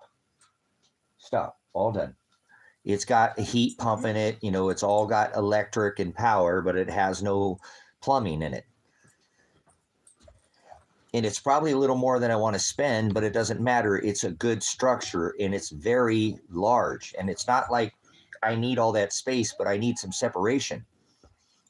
And it's got what is known as like 2 classrooms on both ends, or 2, and then a center, like a conference room or whatever, in the center. And it's 14 by 66. And he wants 25. And I think I might be able to put $15,000 cash in his hand and have him pull it over here. Not set it. I'd have to set it. That's why I probably want to be prepared when he gets here to have him pull it over to the site, have that site prepped and pad, and ready to go. So I need to, and when I propose this to the county, I need to tell them what it is that I'm going to do. So I almost kind of need this in my possession before I even try to get started on this building, which I don't, if this building will work, or I need to secure the funding, and have the funding. Say, okay, well, I've got at least, the money set aside to purchase a single wide, or maybe a smaller double wide, or something that I'll be putting in a modular, a single wide or a double wide, if not, maybe then a container home. So, whatever it's going to take. Again, I just don't think for $15,000 that I could build very much. Buying new material, like I said, I would repurpose. I would try to find as much used material as I could possibly find. But when I have to do it by their code, it has to be 2x6 exterior, 2x4. I build houses. I know what the code calls for. So, but like I said, we'll see, so I'm going to get the ball rolling. I'm pretty certain next week. And tell them, hey, the winter's coming, and I can't do a lot, but that's why I'm trying to get the remaining, funding or materials that I need to get the house, I have the remaining things that I need pretty much, almost ready to go. And so it just seems to make more sense for me to purchase a building for about $15,000 than to even try to shop, and build and go get and fuel and cost and building, and inspections. If I get a building that's already has electric and plumbing in it, or I buy a building like that mobile and I just install plumbing in it before I ever have them inspect it, they're not going to know the difference. Put new PEX in it. I know what the code calls for. Put a kitchen in it. My idea was actually to put a little small kitchenette in both ends. Put bedrooms on both ends, and then a main living area, room in the center, and put possibly little kitchenettes and even possible little wood stoves on both ends, where those buildings could be heated without electric, even though they're on the grid. Now, I wouldn't do that right away. This is something I'd install afterwards. You know what I'm saying? But turn those into little bedrooms, little individual places. When people come here and they're on opposite ends, somebody can stay in these buildings. I put a separate door in and out of each end, maybe another window. They already have windows in them, but you know what I'm saying? And make them like a little studio apartment, maybe loft, put a loft in, because they do have higher ceilings on the one end. Put a loft, get the bed up off the floor, and put a kitchenette underneath it, make a little where a couple people can come out here, and then we could still have the main ministry, or maybe turn one into like I said, one into a bedroom, and then the other one maybe into that room that I was talking about, where we'd have a washer and a dryer, and probably a sink, a wash sink, and the freeze dryer in that room, so that people could come and, and a bathroom probably in that room as well. I'd probably actually install 2 bathrooms, one on each end. I think so. I think that would be the good thing to do. Put a bathroom on each end, even one on the, it's nice having a second one, especially if there's a couple of people staying there. Not having a shared bathroom is kind of a nice thing. So it is. If you've ever had a shared bathroom, it can be, something you got to work around, but you can normally, or one bathroom in a house with a bunch of people, you got to work around that, right? So, but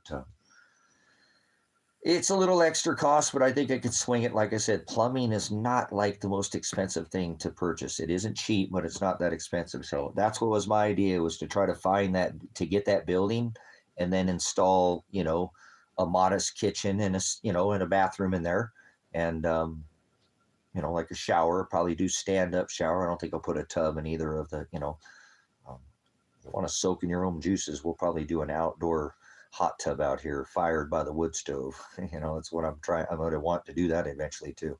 I have plans. I've found a piece of steel that I think that I'm going to be able to put the fire underneath it and start building the slab around it, start working up to where I can put a fire, and then figure out how to build a tub, put that hot tub out here, and be able to. I don't want to go in it. I don't never go in it. Probably ever once will I go in it, but I will build it for the ministry. And so you can go soak in the hot tub. Hey, I'm looking forward, like I said, to having, like I said, people enjoy the amenities of doing, imagine hanging out under the stars in a wood-fired hot tub, heated up via wood stove underneath. I've got a big piece of plate, metal that I'm going to put as the base where you start the fire, and you light a fire underneath it. It's going to be built up. There's going to be a stairwell to get up into the top of the, where the hot tub's at. So it's going to be awesome. It's going to be outstanding. You guys are going to love it, that you guys have come out and use it. So I'm not going to use it. I told you I'll probably never go in it one single time. So I know that you ladies like to soak though in your tub. So it's not like I said, I'm not, but I'll probably just put stand-up showers inside the tub, inside both the bathrooms, or put, one stand-up, and, I'm not sure what I'll do. I'm not sure if I'll put a double shower, or how that works. So might have to share the shower later, so to speak. And that's not always, but at least put a toilet in each one, and a sink, somewhere to wash your hands, and somewhere to, so probably use like the kitchenette or something. We'll figure it out. Like I said, if it's that building. So, it's going to be extra cost, but I think, again, I'm a resourceful person, and at that case, I'll probably repurpose most everything in that build. Nothing will be new. I will buy zero for it new, and it won't matter once it's installed. You won't know if it was new or not. It'll look nice. You know what I'm saying?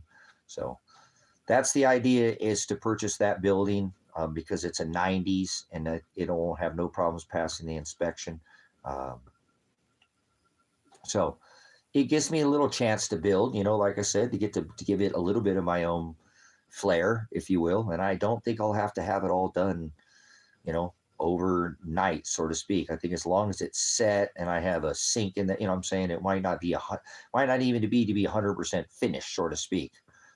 It will be finished enough for the eyes to, sign off on, and then, I'll be good for cover up. Then that's once it's signed off, then I can cover it up. You know what I'm saying? Well, it's been up now for sale for about 2 months. Remember, I found the building before it went up for sale. And then I told Kevin to get it, and he has another building. If you want to see the building that I'm talking about, Don, it's on the Facebook Marketplace. Now, there are other buildings too, which I looked into, but I don't know, like Portland, if I had the cash, or if I had a donor that said, hey, or my investment pays off, or whatever, however it happens, it happens. I could probably get a hold of some companies in Portland and have them bring it down here. It's not like they don't haul those things. They are meant to be, they're a job trailer. They are meant to be moved. They're meant to be mobile, so to speak. That's, so, and they have job trailers with bathrooms in it. But the one that I'm talking about, it says it's in Prineville, Oregon, which it's here in Christmas Valley, which would help me tremendously. Like if the guy doesn't have to move it from out of this valley, that's why I think I could save some money on it. You know what I'm saying? And tell him, well, no, I'll set it. And I know you don't get your moving cost and you're not going to make, and he might probably, I think that's about what he has in it. And I could be wrong. I could be totally wrong. He might have half that much. He might have more. It is a job trailer. It doesn't have a shower. It doesn't have a toilet. It doesn't have a sink. It doesn't have a kitchen. It has a heat pump. It's a job trailer, but it will pass the county's inspection. I know it will. And like I said, if I don't tell them that it's a job trailer and I just tell them it's a 90 single wide and I put the building in it, I plumb it and never say a word to them, they're going to pass it. I know they will. I need to get it here on site and start building. You know what I'm saying? Yeah, there you go. They're multifaceted. So this one is that it's 14 by 66. It's got two separate rooms on each end with an open, format in the middle, which is, I like the idea of that because I want it to be a studio, so to speak, in the middle, all of that really open, community type of area. It works for the ministry. You know what I'm saying? And then I can make the studio right in that room, and I can make a bathroom on both ends and make a kitchen, kind of an open. It is 14 by 66, large, not a small little trailer. So something that obviously I put some wood stoves in, and, like I said, and I think that's a reasonable price. I found them for a little bit less, not much less, but that's in Portland. And Portland is a city. There's a lot more in the city. You know what I'm saying? So I might be able to find one for $3,000 or $4,000 less than the price that I'm talking about if he took my price. You know what I'm saying? Not the price he's asking now, but then they got to haul it here, which would probably be a couple $1,000s to bring it here. So that's why I think I need to try to secure this one that's in this valley. And if I don't get it, that's fine. I'd rather just buy a $3,000 piece of crap single wide that's got rat and piss crap and disgusting rat hole and strip it all out and do it the hard way and rip it down to the bones and start all over. I don't mind doing it that way either. I'll do whatever Father's will be done. So I will work on whatever it takes. I'm going to start again next week by going to the county and trying to make a meeting and set up with the planning commission to see if they'll let me use this building. If not, get going on another building. And again, I have probably at least $2,000 that it's going to take to start the permitting process. I have to pay for the address. I have to pay a $550 conditional use permit to be on the property for 6 conditional use permit to be here. Then I have to have the septic. I have to pay a $550 septic permit. Then I need to pay a $750 permit later. I don't know if I have to pay that permit right up. And then I have another $550 permit for the electric. Okay. So I would almost immediately call to put in electric. That's what you do. Hey, I need electric out here to build. Right. And then they'll normally let you install the electric. I have the electric box. I don't think I have the pole, but I'm going to see if I do. I thought I did, but I don't know what I did with that pole. I had a pole out here. I don't know where it went. I might have another pole that's metal. It's galvanized, so I think I can use that pole. It's actually a pivot pole, and I would love to use that pole. It's a big, I don't know, if not, I'll find the post, and then I got to buy the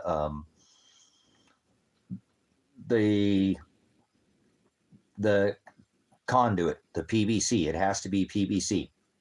I looked at it. If it's above ground, it can be galvanized. If it's below ground, it has to be PVC. So I don't have any 3-inch PVC. I have larger PVC, but I need that for something else. I have a larger, and this has to be Schedule 40. It has to be, pretty thick. So I think that's about, it says if you buy 10 pieces, it's $14 a stick. So $150 gets me 150 feet. I get a little bit of discount on that. I might buy another. So probably $150 to secure the, and then I have to buy their wiring, but that wiring will probably be a $2,500 check. So that's going to be my next goal, would be to get the power out here almost immediately, get the power out here. Then I can do things like plug in a freeze dryer almost immediately. I could have a freeze dryer out here if I had a building to put it in, you know what I'm saying? And I could put a freezer out here, and I could have a consistent way to charge, things. And I would still try to use as much as the solar as I possibly could. So that's where I think, again, that's where I'm headed. I'm thinking that this is, hopefully this is the route that Father will take this. Like I said, I don't know. I have a small amount of precious metals. Remember, I had to give up all my precious metals to get the attorney and all my gold. If I had that, I'd have enough to do all of this right now. All of it, from top to bottom, and go buy that single wide right now and do the remodel on it. But I had to give it up, and I remember it didn't add up to anything either. It was all, well, whatever. It wasn't waste of time because Father's perfect. He's perfect, but it sure wasted all that money. Look at the price I sold it at, and look what it is now. So I'm going to take the small amount that I have and hope in the next, I don't hope that the precious metals will go up a little bit more. As a matter of fact, I don't want them to go up too much, because I don't think you'll be able to sell them like last time. You're going to run into a problem. So I'm going to have to take a hit on them already, but I'm going to cash out on whatever I have, just because I'm tired of having them stolen from me. I don't want them to get taken from me. So I would like to use them. That's why they're here, to pull profit. There's nothing wrong with ever pulling profit. You know what I'm saying? And so some of this stuff I paid more for, but I don't care. Cost average, I didn't. So even if I got back out of it what I put into it, so be it. So that should be the money that I need to do everything except for the funds for the single wide. So I'll get it. It'll happen. I still got assets. I got that other car I'm going to try to deal with. That guy, it didn't work out, but maybe he'll make right with me. I work continuously. I don't think I'm going to have somebody rent the Rusty Dragon out here. I think I'm going to actually bring somebody out as a labor out here. I think it's worth more for me to have a labor out here than it is to actually have rent money coming in every month. I do. And then I can help somebody. It's risky. It is, because I'm putting myself out there, and then I'm, but I'd rather be able to help somebody out. You know what I'm saying? The long sweep 90s. Okay. Get the long sweep 90s. Mental note. I was reading something about that today when I was going through something, like before I came in here. I was doing some research. I'm hot on this, man. We're going to make this happen. We're going to get you guys to come out here. We're having a barbecue, by the way. We're having a barbecue in August or September, somewhere around there. You guys will decide the date eventually. So if you want to make some kind of preparedness to come out here, it should be rocking and rolling by then. We'll be up and running, and maybe some of this outdoor kitchen will be up. We'll have an awesome outdoor, gathering in his name, and barbecue, and sit under the stars and enjoy this high desert, with company, with brothers, sisters in the narrow way. So I tried it years ago. It didn't work. I didn't get the response that I was wanting, but like I said, we'll push. We've got time right now, so I'm excited to think that at least a couple of you come out here. It'll be fine. I don't care if only 2 or 3 to come out here. 2, 3, 4, or 5 would be perfect. It'd be a little weird if we had a bunch of people come out here, because it's just not that big of a ministry. But if we could get 3 or 4 people to come out here, that would be a gift, man. That would be so amazing. So, like I said, future tense, if you want to come out here, I'm going to cover the food, you know what I'm saying, and all that. If people want to potluck and bring something, that's fine, but I'm not asking anybody to just bring anything but their bodies, and we can try to let you stay, an undetermined amount of time. You want to come out for a day, a week, a month, it doesn't matter if you come in from a distance. We don't need to put a time limit, so to speak, on it. And so kind of keep it open. And oh yeah, I Field of Dreams that a long time ago there, Dan, but I've been trying to do this for 10 years, but I could have people out here, Dan. I could, if I went onto the marketplace or Facebook, excuse me, and I'm not really a big Facebook person, but There's this group that's called Homesteaders Looking for Helpers. And I could have a dozen people out here. But I just don't want to bring the wrong people out here. You know, if it was on the other property, which I have, I could put people and not worry. If I have a little bit, they're not so much spiritual or whatever, I have a little bit, you know, because they're not on this property. You would have to look at them every day. But while I'm here, I got to make sure for somebody's, they're at least, they're in the narrow way. You know what I'm saying? I don't like religion organized, but they have to understand the gospel. You know, they have to be a faith-based person, you know. What was that? I swear I just heard a puppy dog. Huh. I heard a bark out there. So, yeah, I'm going to have to get up here in a minute and feed these chickens, guys. It's that time of day. I've got ladies out here that lay me golden button nuggets. So you have to wait. I'm a farmer. So, but that's what this is, you know. You'll be able to, you know what I'm saying? Truth seeker, you will. Truly, you will. You know, I mean, at least the opportunity will be there for you. And it'll be much better than coming out here, you know, taking a dump in a composting toilet and being all weird, have to, you know, it'll be more formidable, you know, more hospital for you guys that don't live off the grid. And it's not saying that you can't have that ability out here for some people. We'll still have that opportunity for people who want to do that. You know, I say there's the experience. That's the whole experience of coming out here, having off and on the grid. It's like putting 1 foot out of the system and 1 foot in the system. That's what I've always told you. I didn't say jump out of the system completely. When have I ever said, oh my God, run for the hills. This is it. This is the end of the world. Get out of the system, sell everything you own, max out your credit cards. When have I ever said that? I've never said anything of the sort. That is not what this ministry is about. This is not a fear-based, fear porn ministry. Preparedness is a lifestyle. You know what I'm saying? Yeah, there you go. Me too. I'm a big history nut too. Love history, Dan, too. Just love it. You know, the record, you know, it's not just what's written in a book. That's one side. So you really want to find history, you got to figure out what the loser, he didn't get to write it. The victor gets the spoils. So, you know, there's a lot more studying than what you find in a book. You know, it is the hard. Find out who's left out of history. Find his story. It's not written down. That's a lot harder history to find. You know, the loser doesn't get to write it. He writes the history, the victor gets the spoils, and he gets left out. Writes it and gets left out. So don't be biased. When you think you read a story and you're reading a bias, that's why I love the comment section. You know what I'm saying? Well, in a sense, because it's in, like, if you study a blog or something like this, and then you go through the comment section, like, man, it didn't even talk about that. They didn't even bring that point up.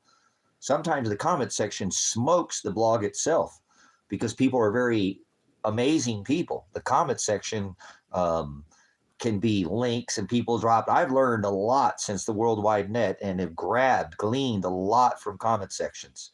Truly, like going back and reading the comments, you know, in a blog too. I don't care if it's live. I'm talking about even afterwards. You know, that's a lot of that's still available, and I have discovered, like, holy smokes, man, look at this. This is where it's at. I mean, this article is amazing, but look at how this person took this and pointed out what was never pointed out in this article. So I love the comment section, and you guys are that comment section, just so you know. So be brilliant, okay? You know, not better than anybody, but, you know, be a good steward of your time, be a good steward of your body, but be a good steward of the word. Make sure what you put down here has some good value, you know, because Father's watching and other people are watching too. The government's watching. They're watching. They're always watching. They're watching. So, all right, we got to put some more wood on the fire. So, but all right, don't worry. We don't have spelling police in here. We're not the spelling police. So they have the big old eye in the sky. You know what I'm saying? You see what I'm saying? They're watching. They're always watching. They're watching. You see what I'm saying? So, good stuff, guys. Appreciate it. Come on, spring, get here. We're supposed to get into the 50s here next week. You know what I'm saying? 50s out here in the high desert. So a little cooler overnight, but that'll help me a little bit more motivated. I got fences to build, and I got so much stuff to do out here, like I said. That's why I really need to get that other hand out here. I need to finish that rusty dragon. I want to finish it. I want to get it finished. I want to have it finished.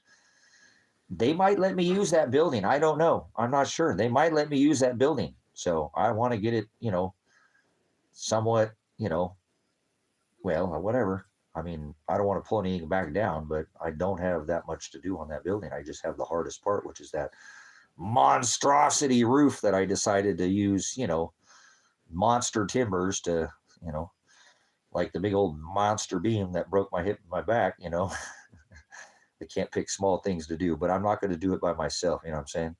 Um, yeah, depending on which side of the Canadian side over there, you guys obviously, all the way across the United Corporation here, much more to the east and quite a bit. Yeah, you guys, what a trip.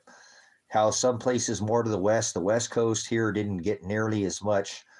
Some of the ski places didn't even actually have the ability to really get a good snowpack.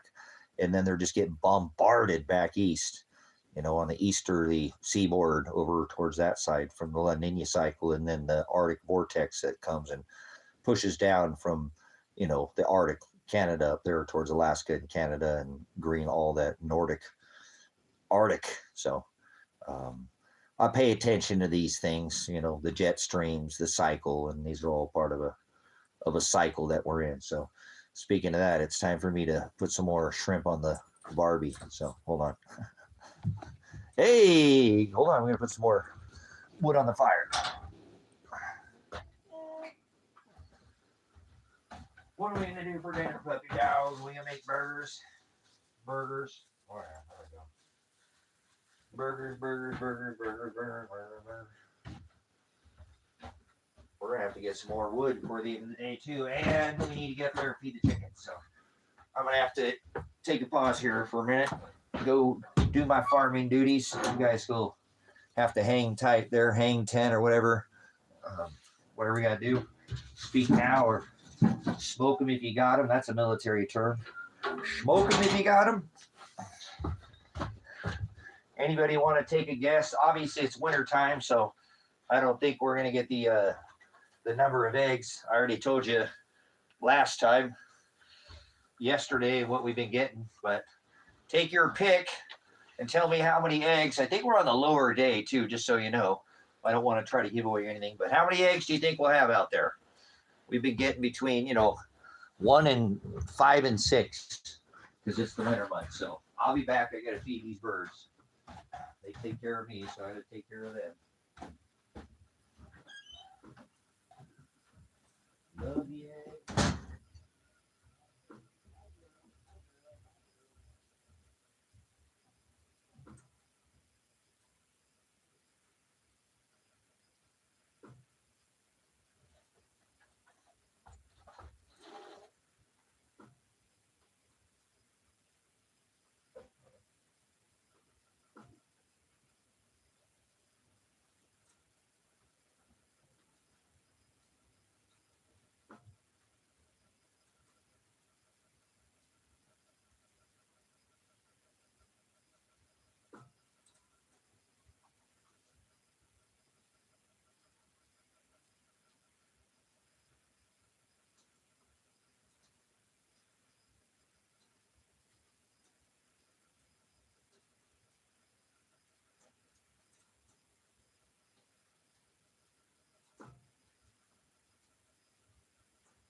Just one. It's kind of like a pink. This there's one bird who lays on the opposite end. She's been laying every day, but just one, Uno.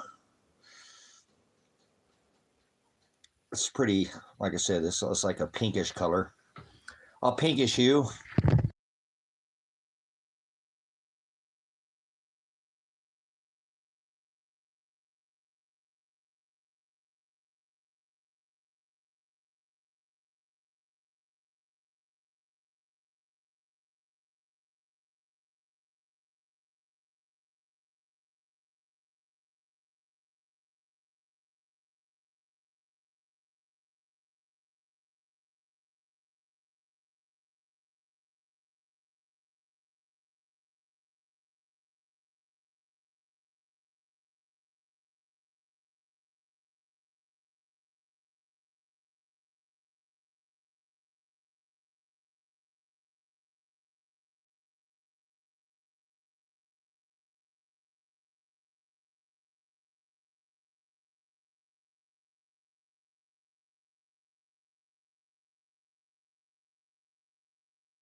All right, give me a minute. Hey, I gotta get Yonder Boy his food. I had enough for the kitties, but I don't have enough for pants. Remember, I said I need to get enough food here. I don't have enough food for the puppy. So, like, I can't believe I took bags out of here because I did some little cleaning. Oh my gosh, I can't believe how many dog food bags I have. Time goes by quick, like these dog food bags add up. I must have had 50 bags of dog food. At $40 a bag, holy smokes. These kitties and puppies are some expensive puppies, but that's okay. Whatever. I just measure your time. Sometimes I measure by how much food's in their little bucket, but you know, bucket after bucket after bag after bucket after bag, you know, so normally I can get 2 buckets of the 5-gallon buckets. It's about 10 gallons. 40 pounds of food is about 10 gallons of, well, 10 gallons of food. So give me a minute. I store it out because I'm so cramped out here in this little desert. So give me a minute. I put it out in I put it out in that Ford pickup truck in the front seat. So give me a minute. The kitties have been fed. The chickens have been fed. But Mr. Bone, I'm feeding him early, but that's okay. Oh, Mr. Bone, just wait a minute. So give me a minute. I got to fill up his bucket, and then we'll continue on with the live stream here. So we'll continue on. Stay in here, Mr. Bone. Dad's got to go get you some food.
You're a mess, Mr. Bone.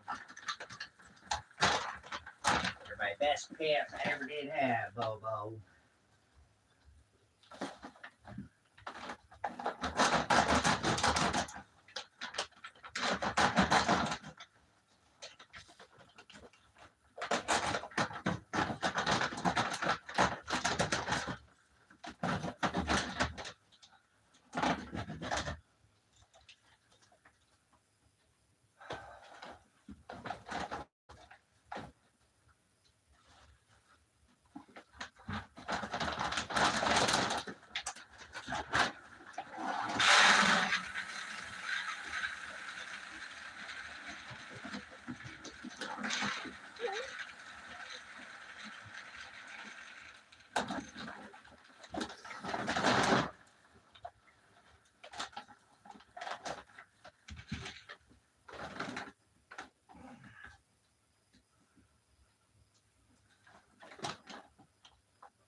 So I kept my tango going. I miss my tango so much.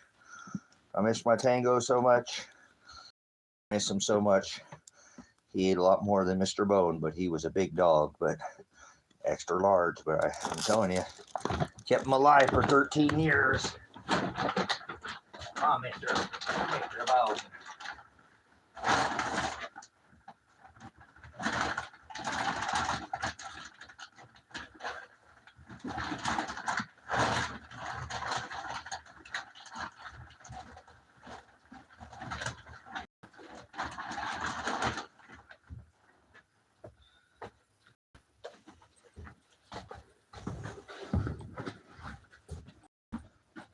All right, where's your Mr. Biggest Bone? Mr. Bone, my biggest bone.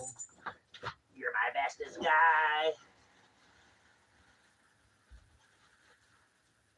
That there ever was. Oh, you're such a big boy. I know you're getting earlier dinner. You used to eat dinner at 8 o'clock. What happened? It's the first of the month. Oh, look at that. That's more than Dad ever gives you. That's all right. It's the first of the month. Cashing checks every time.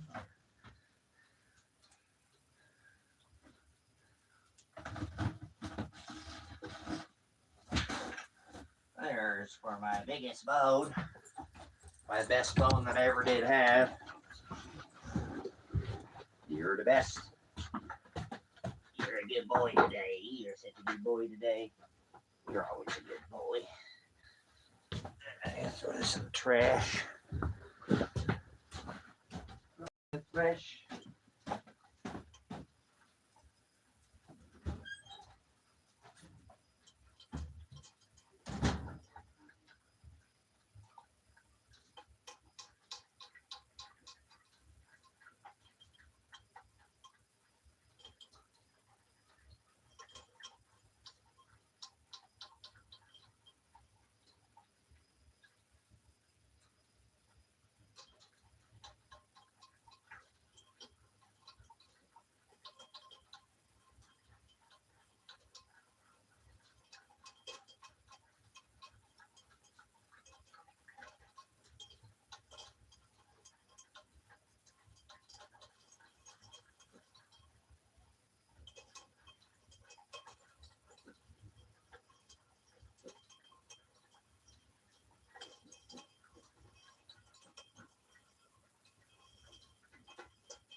Everybody's been fed. All the mules been fed. All the mules have been fed. All right. Thank you. Gotta take care of my birds, my ladies, and my kitty and my puppy. Kitty and my puppy. My animules, my mules. Got a little small herd of mules. So got me a herd of chickens out there. Oh wait, that's a flock. Flocking hay, baby. So. All right. Well, what's on your radar? Thought I would have a live stream. What say you? Bounce off of what's in your neighborhood, what's in your pocket, what's in your wallet.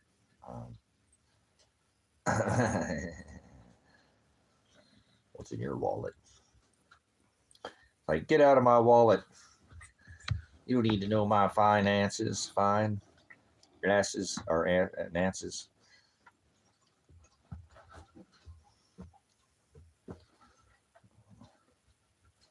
Little wordplay for you there. Let's smack that around a little bit.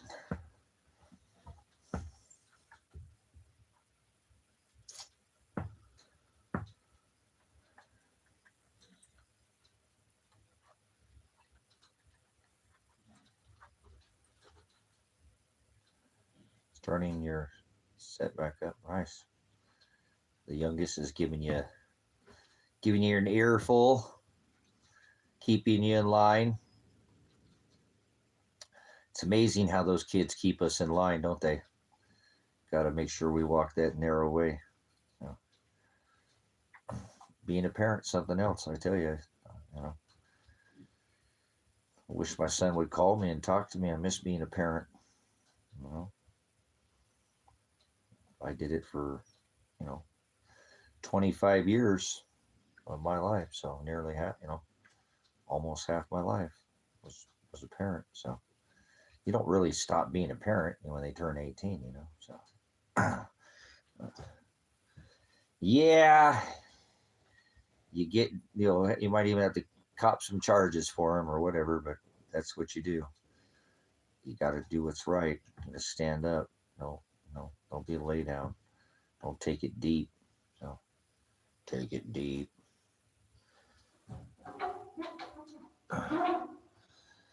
Gotta be in opposition.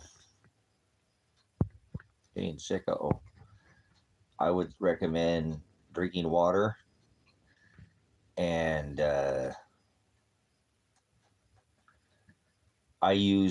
I'm not giving any medicinal, recipes or, you know, telling you what to take, like alchemy or mix with your body, but iodine is what I use. Iodine and colloidal silver. And I bet whenever, Elijah didn't go to the public school, you know, he was homeschooled. Well, many of his years he did go to public schools, but when he did, he bring home that crap, from school, and that's how I'd always knock it out. Never more than a day or two. Same thing with the old beer bug. Remember the old greatest bug ever? We're all gonna. Never mind. But same thing. Couple days. That's the last time actually that I've had any kind of, to speak of. I've had issues because of the tear gas, but that's not a sickness. That's because of breathing tear gas. So, definitely. I only use those two things, and that's it. And I can knock it out with plenty of vitamin C, liposomal. That's a high volume, and vitamin B. Remember, you need that so get sunshine. You need sun. These put people outside in hospitals, let them go out in the weather and the sun. And yeah, they did. They used to do that, actually. Open air hospitals were a thing in the past, but I'm not giving any medicinal advice here, but that's always worked for me. I've been sick in, I don't know, 10 years or something like that. Probably longer. I don't know. When I used to smoke cigarettes, I get sick, but I haven't smoked cigarettes in 15 years or probably something like that. I don't know. It's been a long time. Been a long time. So I don't know. Cigarettes were not $5. They were still between $3 and $4 a pack. So wherever long that goes back, it's quite a while. Damn, imagine that, $3 a pack cigarettes. I see them, they were like $13, $14 a pack. Holy smokes, that's some expensive cancer. They got a little bit cheaper cancer for some of those off brands, but pretty much that's a holy smokes. Whatever, everybody's got to have it, but that is not one I want to have. So thank you, Father, for helping me kick. That was one of the hardest things ever. I'm serious.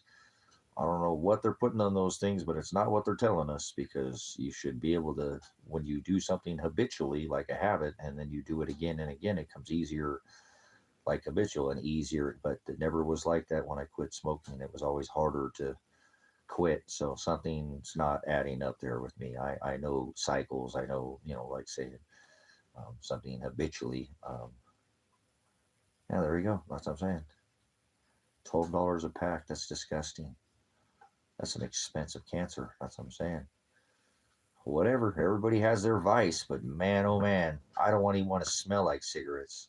The tips of my fingers, oh man, I don't even want that.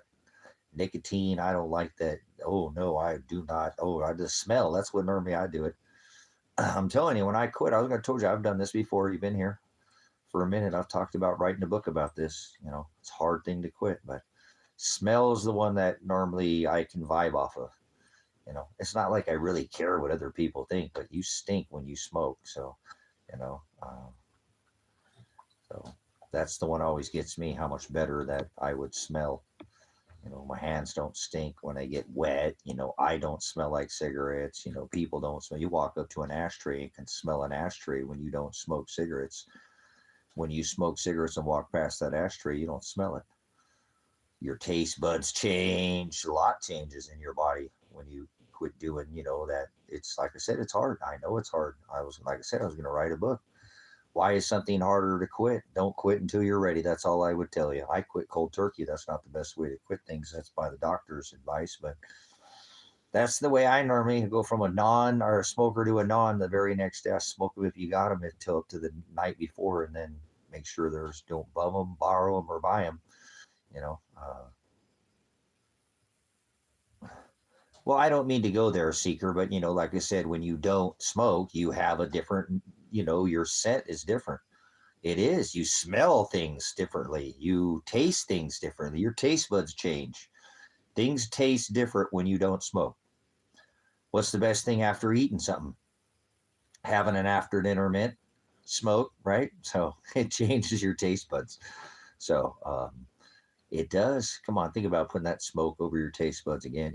Nicotine and the tar and all the other again and again and again. So it does have its effect. And when you do that, you become nose blind. That's what my son told me, nose blind. So you don't smell that smoker, you don't smell that cigarette, you don't smell that ashtray. But when you're a non-smoker, you do. So I can walk up to somebody and tell whether they smoke or not. They'd have to smoke, probably 5 or 6 or 8 or 10 or 20 pack a day to probably start smelling. And people who don't smoke probably, a couple cigarettes here and there, and normally don't, because they're not doing it constantly, hanging out, smoking it in their car. And I never smoked in my house, but anyways, it's just something, like I said, that, I would vibe on the scent is what I would the very first thing that I always vibe on. Man, I'm going to smell so much better. People will not be able to walk up to me and smell, the scent of a cigarette, which I don't really care. I don't care if people smoke around me, smoke in my car, not in my house. You can't smoke in my house, but you know what I'm saying? I'd let you smoke in the door with the window or something in the winter with the window open or something. I'm not that, but I don't never smoked in my house. Not even in Alaska, I didn't smoke in my house. And I smoked cigarettes after I got, military and law enforcement, whatever. But great copy, whatever. But anyways, smoking is something that's not easy to quit. And I always encourage people, if you're going to quit, don't quit until you're ready, because you don't want to fail. And so that's like the number one thing, if I wrote my book, that I would write, that, hey, don't even try to quit. Do not. You need to be mentally, physically, emotionally prepared. Otherwise, you're going to fail, and then you're not going to want to do it again. So take that as a mental note. I didn't write the book, but you can get the online live book right here, right now. The book in my mind. I've talked about it before. You go back and find I've talked about this same, subject before, because I find it very alarming that it's harder to quit. Why is it harder? Anything you do habitually should be easier to quit.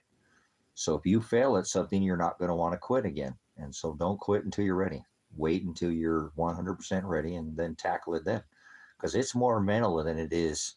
I know there's the physical aspect. That is that's the thing. There's going to be a massive physical effect, but the mind is stronger than the body. I'm a United States Army veteran, disciplined, mind over matter. And, you can tell the body to shut up with the, withdrawals and the cravings and, but it's not easy to do. See, what you do, it depends on how many times and how many cigarettes you smoke a day. People who don't smoke don't understand. If you're a pack a day smoker, you don't quit smoking. You quit 20 times a day. Oh, I didn't know, if people have never smoked, then they don't understand that. They've never had, the understanding of, the whole world goes away when you just take a draw off that cigarette. It's like the whole world shuts off for a second. It's pretty awesome. But, I was a good smoker, man. People are like, damn, dude, come on. I could smell the cotton in that thing. Oh, come on, man. There's tobacco all the way down. And I'm paying for all that, so put that thing down, man. Hey, whatever. I want to get all that cancer for my buck. So,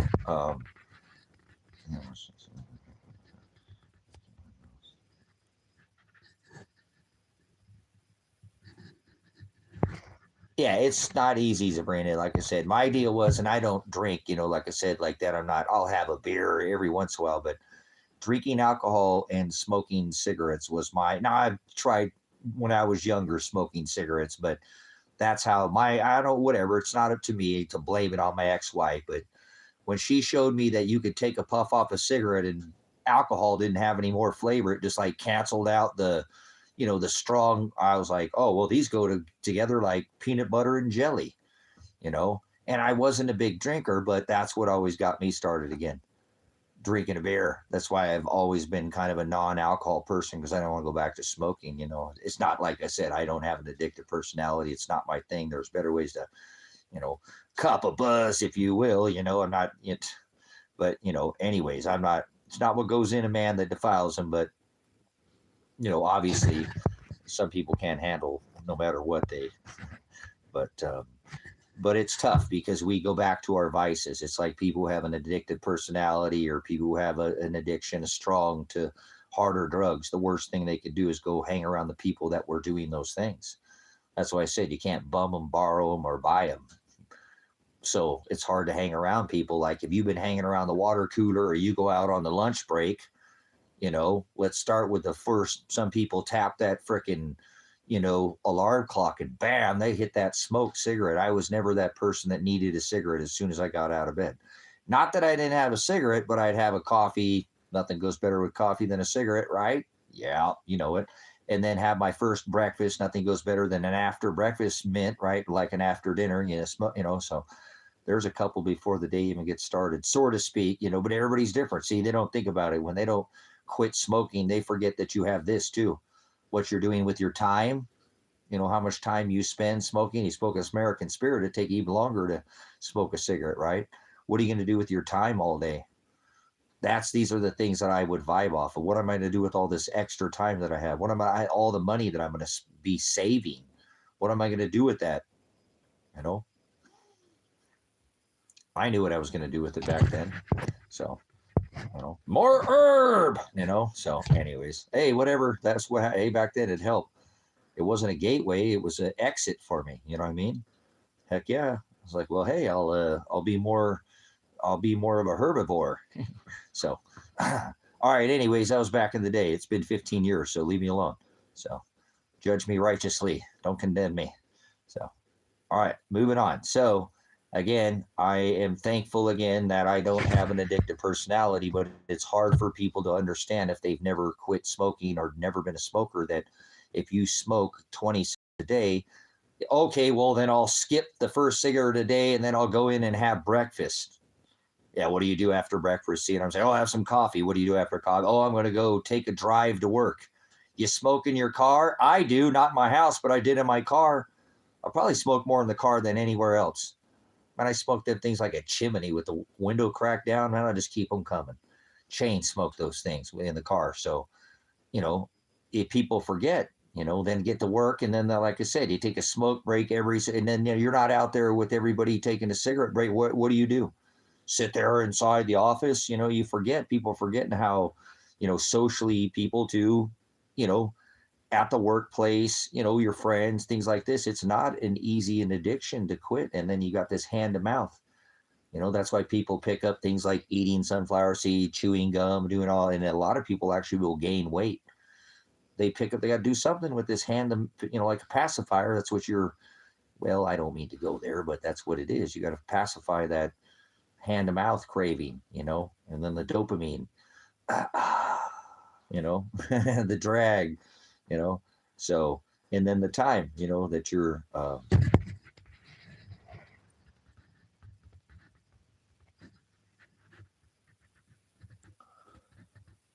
and get more fish tank cleaning. Outstanding. So, yeah, again, I'm not sure if you, again, these are, like I said, everybody has their way of doing things. Just showing, you know.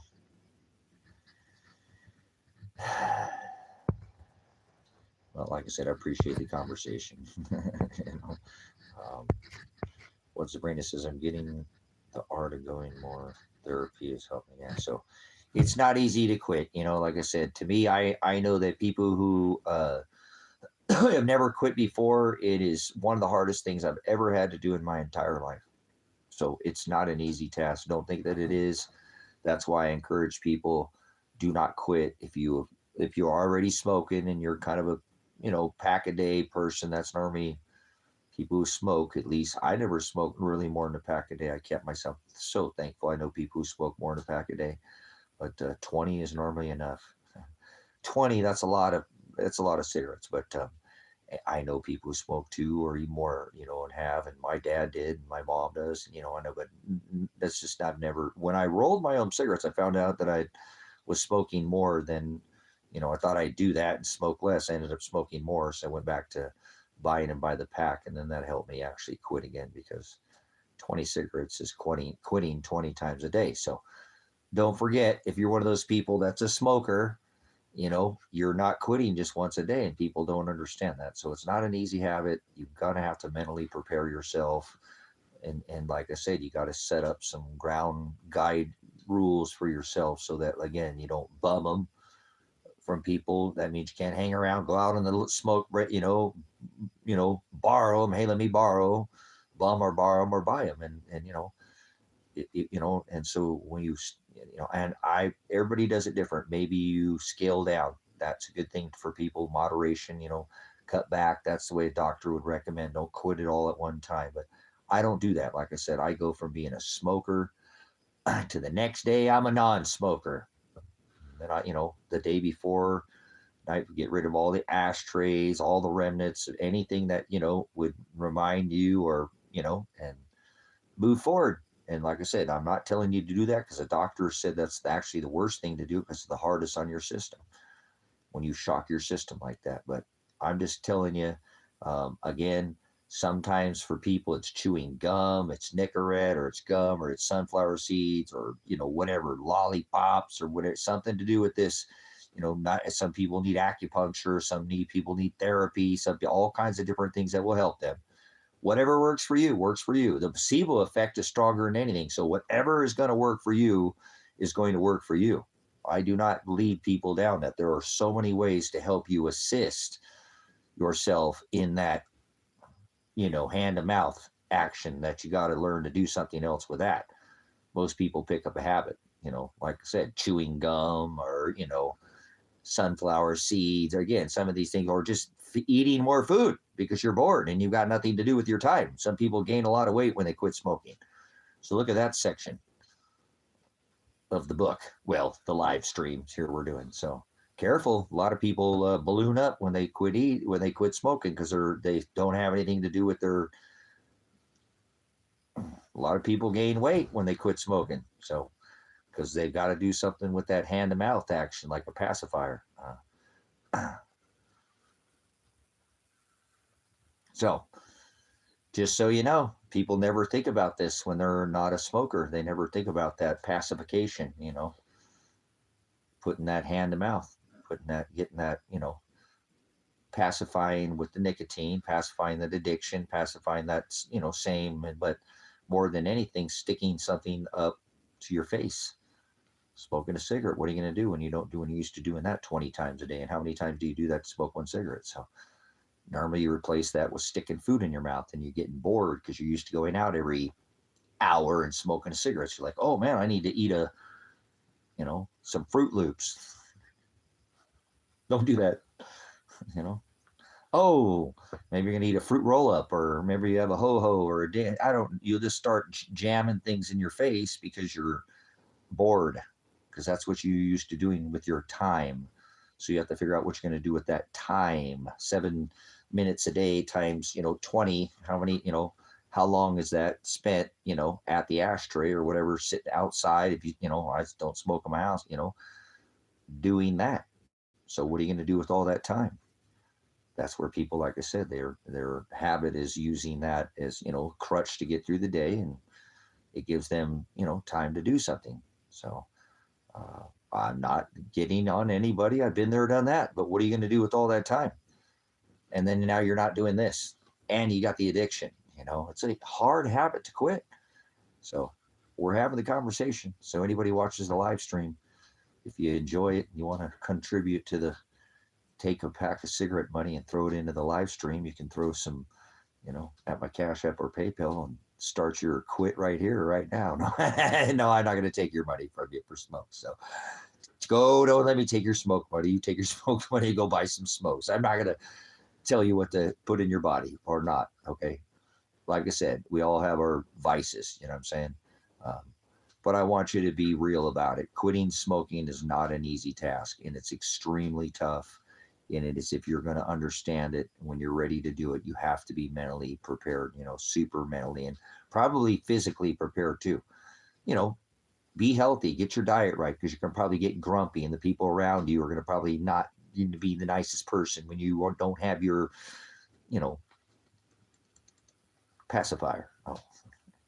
So, hey, somebody's got to be straight with you. So, You're fist to face, fist face. So, all right.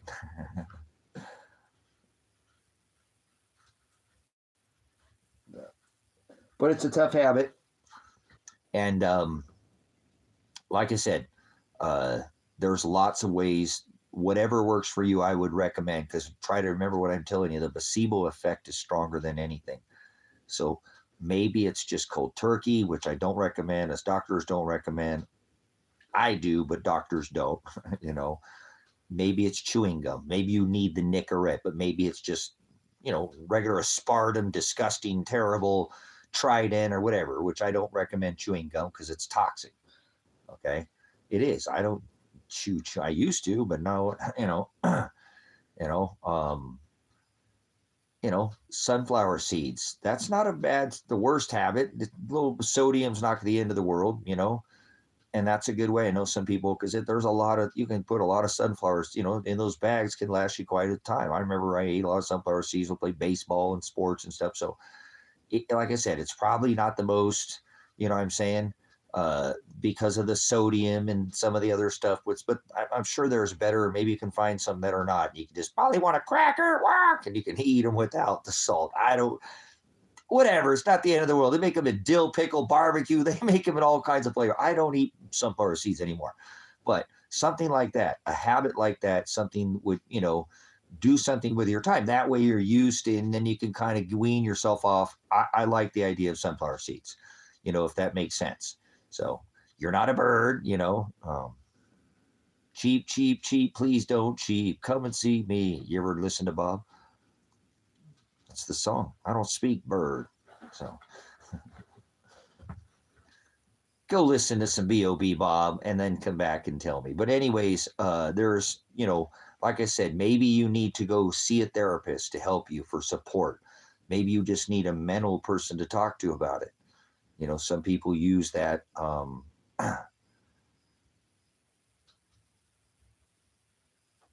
So just like I said, everybody, you know, like Zabrina's saying, professionals, when you go talk to somebody who is kind of has some kind of, I don't care people having degrees or licenses, but, you know, somebody talk in the field of psychology. And I don't like that whole field either. I think it's a disgusting field. They want to label everything they put a label on everybody. But either way, it's okay to have somebody to talk to.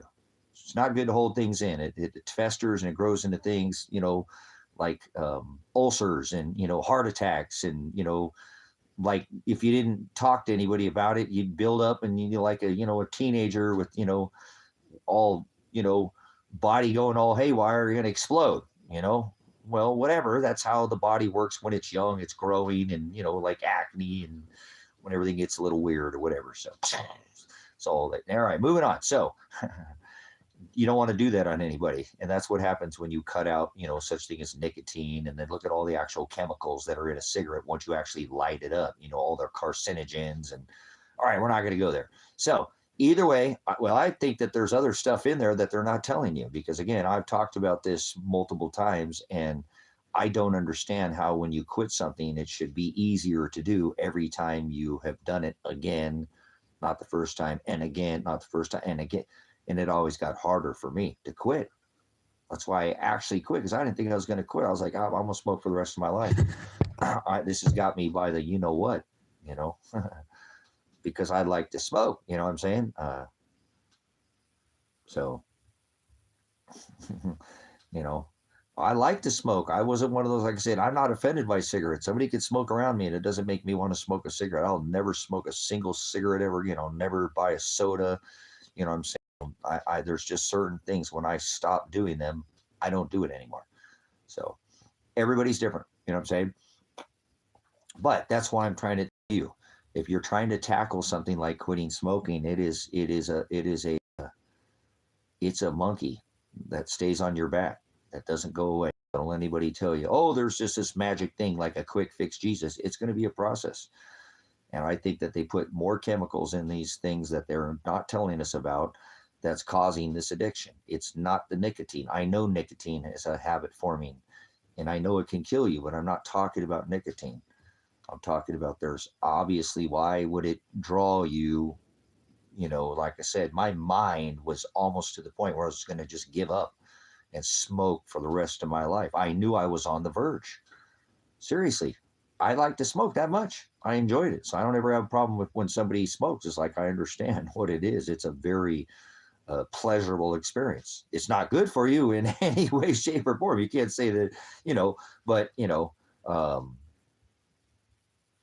well, like I said, we don't want to know about, but I'm trying to be real about this. When I've had this conversation before, Seeker, is that it's obviously something that it's like the dopamine. They're really good at what they do. They know how to hit that, and not just dopamine, but because that's what you're really doing when it's like a pacification thing. You just keep hitting that dopamine dope.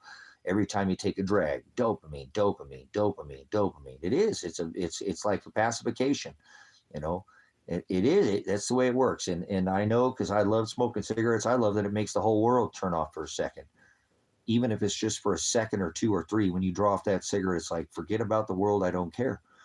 And I've never, nicotine, I think it's that, probably has that effect more. I don't know what the other stuff in there, but, that strong effect. And I'm not saying, like I said, that I'm one of these people that I want to be all and out of the world, but it's in a different sense. If you smoke cigarettes, then you know what I'm talking about. So, and that's after you've, not getting lightheaded when you first start smoking something, like when you first take a dip or something, you get all woo and you start smoking cigarettes. After you're a regular smoker, you're poking a pack a day. When you take a draw off that cigarette, it's like the whole world, it doesn't matter for just a couple seconds. That is a strong chemical effect. I don't care what you say. You know what I'm saying? And it is, I don't mean to go there. It's a very pleasing, I don't have an addictive personality. I don't like hard drugs. I don't like that, but it's like, it's not that, it's mellow. It's like, oh, well. And the world turns on and like you fade in or out. But if you know what I'm talking about, if you smoke cigarettes, that's a hard thing to quit too, because there's a little bit of escape from the world that cigarette gives you. Which I'm not going to lie, it's kind of a nice thing to have a break from the world. The world don't matter for a second. I'm just going to take a break over here, chooch on hopefully not puff on a meat cigarette there, jerky. So don't be chooching on no meat cigarettes in here. Well, the ladies, they might, never mind. All right, we'll leave that alone to our, all right, on to the next episode. So, but, yeah, again, let's be real about it. It is a habitual habit, depending on how many cigarettes you smoke a day, is how many times you need to quit.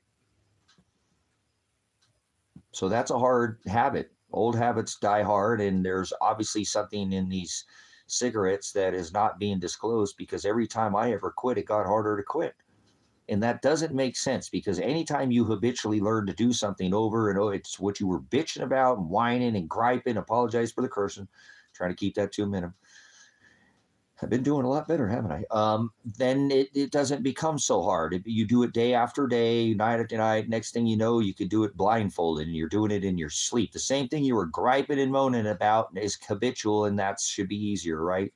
You know what I'm saying? So why did it get harder every time I quit? There's something they're putting in those damn things that they're not telling us. You know what I'm saying? So I think it's harder than quitting, and I've never done, hard drugs like that. So I've never had to worry about getting off, but I've studied. I know I'm a prior law enforcement, DRE, drug recognition expert. I understand addiction. I've, studied this, and it's a hard habit. There are things that are hard drugs that are probably easier to come off of and have less effects than the nicotine. And that's what I'm saying. There must be something else in there, because it is a habit that is, and a lot of it is what I'm telling you. I'm trying to be totally real with you. The pacification, the time, there's a lot too when you start, going 10, 12, 15, 20 cigarettes a day. That's some time. Chip away that time. What do you do at that time? Like I said, a lot of people end up eating because of that habit, blowing up, getting chunky, and then being all pissed off, and then going back to smoking cigarettes again because they're all stressed out because they're chubby. Go right back to that same habit. And now they gained a bunch of weight. Seriously, like people get in a car accident, never done any kind of drugs in their life. They get them hooked on some kind of Oxycontin or Percocet or some kind of, painkiller. And next thing you know, they pull them off of it and they want more, but their body's never had that before. And because they have an addictive personality, they don't know, their body doesn't know how to kick it. So you got to be careful what you put in your body. These things are really, pretty strong. Like if you smoke a cigarette and you haven't smoked a cigarette in a long time, it'll knock you on your what. Kind of like a beer or a shot, it's strong. Anything, moderation. Things work better when you moderate. Instead of excessive is gluttony, and that's actually, remember, that's one of the mortal sins is gluttony. So careful. He doesn't want us to be gluttonous. So it's one thing to have a habit, small, but when it becomes, overbearing, when you're doing something daily, so it better have cause for it. You better be doing other things daily, like bearing your cross, daily if you got to have it. So I'm just trying to put it out there. It's not what goes in the man or woman under this covenant that defiles it. It's what comes out of the people. So careful where you're blowing that secondhand smoke. All right. Just kidding. Hey, whatever it is, what it is. So, but I have mad props again, like Sabrina said, for anybody who's been able to kick this habit, because it's not easy. It truly is one of the hardest things that I have ever had to do in my entire life. And you know what? You will, just like anything, get over it. It just takes time. Like time heals all wounds. I don't have that sugar. I used to love sugar. I'll do a little bit here and there, but remember, I actually been forcing myself, which is crazy, to eat a little bit of bread and, like I said, I get one of those coffees or whatever and, moderate it for, make it last. And it's brought my body back to where it needs to be, because you don't cut like cold turkey bread, sugar, carbs, all of that out of your system at one time, or you're shocked like I did to my system. So careful quitting something, that could lead to withdrawals, and that could cause you to be very, you go into shock and freaking die because of withdrawals. So people die of shock. Yes, they do. They surely do. Absolutely. Hyperventilate, and absolutely it's happened. So careful. I'm not trying to, that's why I'm not giving any advice for anybody in here how to, to do this, but I'm telling you, my understanding, because I've been there. I have actually quit smoking like 5 or 6 times in my life, off and on. I was an off and on, and then finally knew that I needed to stop. I was not going to be able to quit. I liked smoking too much. I really did. And my son always wanted me to quit. He begged me year after year, Dad, please. Actually I did for a while. And then I picked it up. I went and visited my brother and we had a beer. And when he saw me smoking again, oh man, he hated me for years. He was mad at me. He was years. He still was my son, but boy, he sure let me know he didn't like me smoking cigarettes at all. And, because I had quit, like I said again, but then when he, I cannot believe you do that. He was so offended. He really was. He did not, took him years to get over it.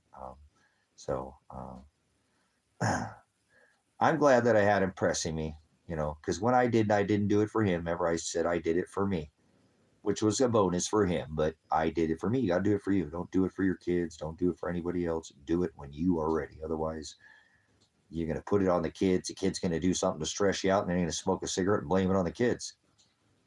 Do it when you're ready. Don't blame it on the kids. It's your habit, not theirs.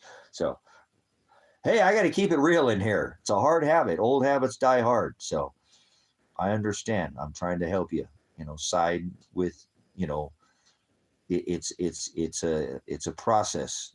Quitting is not something you just do once. People, oh, well, it's done. No, it's not. That's not how, it's not how addiction works. And anybody who smokes, more than like I said, 5, 6, normally smokes about a pack of cigarettes a day. Some more. You're addicted. Just face it. First stage of alcoholism is denial. So you're hooked on it, like phonics. Work for me. Get it? Oh, never mind. Yodes. All right, letters. Oh, dear John. But hopefully, again, when you're ready to tackle that, you'll go back if you need to and remind yourself of what I told you here. It's something, again, it takes a lot of planning, and you have to get yourself mentally. Maybe you can get things like your kids ready for you. Okay, I'm going to try to quit, and I'm going to be grumpier and all get out, but I don't want to be, so don't let me be grumpy. Don't let me be grumpy. Hold me to, don't let me make that an excuse. When I'm ready to do this, you hold me. Mom, you're being a grump. Stop it. What? You're being grumpy. Let your kids help you. Be a support for you. Let the people around you be a support for you. And then, like I said, the best thing that you could do is vibe on it yourself, that I have found. Man, I'm a non-smoker. This is awesome. Look at all this extra time I could go spend with my kids. I'm not out there hanging outside by the ashtray. I'm not going to the store to buy more smokes. I've got all this extra funding now. What can I do with that? More herb. Remember, that's what I did back in the day. So, all right. So, whatever, it worked for me. So I didn't really spend that much on it anyways, but I'm just saying. So help find a support line is what I would try to do as well. If you have that, that's great. If you do, if you can have people support you and know that you're going to get ready to do something, and then, day counting is good. Almost like, when people are addicted to hard drugs, because it's a hard drug to come off of. Nicotine is a drug. It can kill you. Alcohol can kill you. Absolutely. So careful what you put in your body. Water can kill you. 2 tablespoons down the wrong pipe and out you go. No birthday next year. So, but all right, moving on. So have a way and a plan too. And then when you do like something like that, that's the way you get yourself mentally prepared. And I personally, like I said, I would get myself as physically fit as I possibly could, because when you come down off of that, off your body it rejects a lot of, think about what you're doing. You're sitting there putting all that tar and toxins and carcinogens and smoke, all those chemicals in your body, and then you're going to go completely stopping doing it. Your body's going to have like a knee-jerk effect. That's why they say do not quit like that. You know what I'm saying? But I would recommend that way, like I said, because it's going to weigh on your body.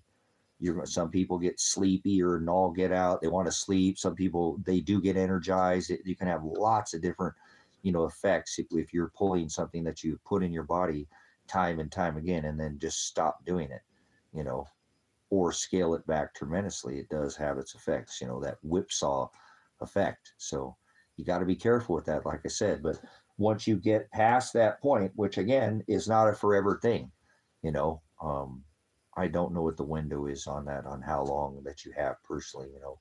I've never had it affect me in a negative way, but then again, I don't have an addictive personality. My body doesn't have that kind of craving. I mean, I knew I could quit when I was ready to quit. That's what I'm saying. I built myself up and always do mentally, and then use my my major tools that I have: cost, smell, time, these things that I've been showing you and trying to teach you, that helps you to, break, something is literally, physically and mentally captured your time, your money, your body.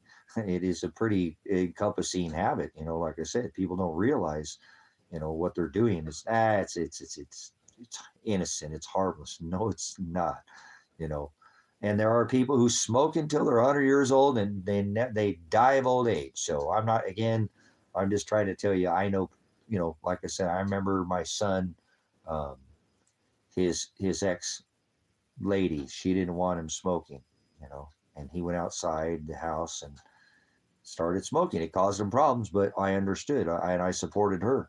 People are like, why would you not support your son? She's being hard on him. Like, because she did, when she met him, she said, I want you to smoke,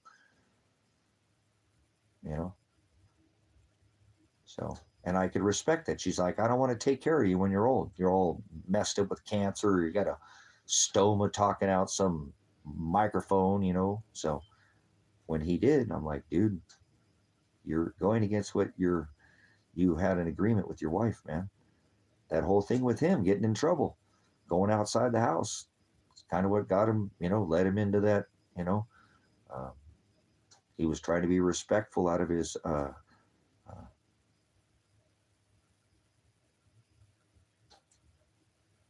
so, but I supported her, because that was like a ground rule she laid with him, you know. She's like, I don't care if you smoke herb, or whatever, but I don't want you smoking cigarettes, So strange clouds.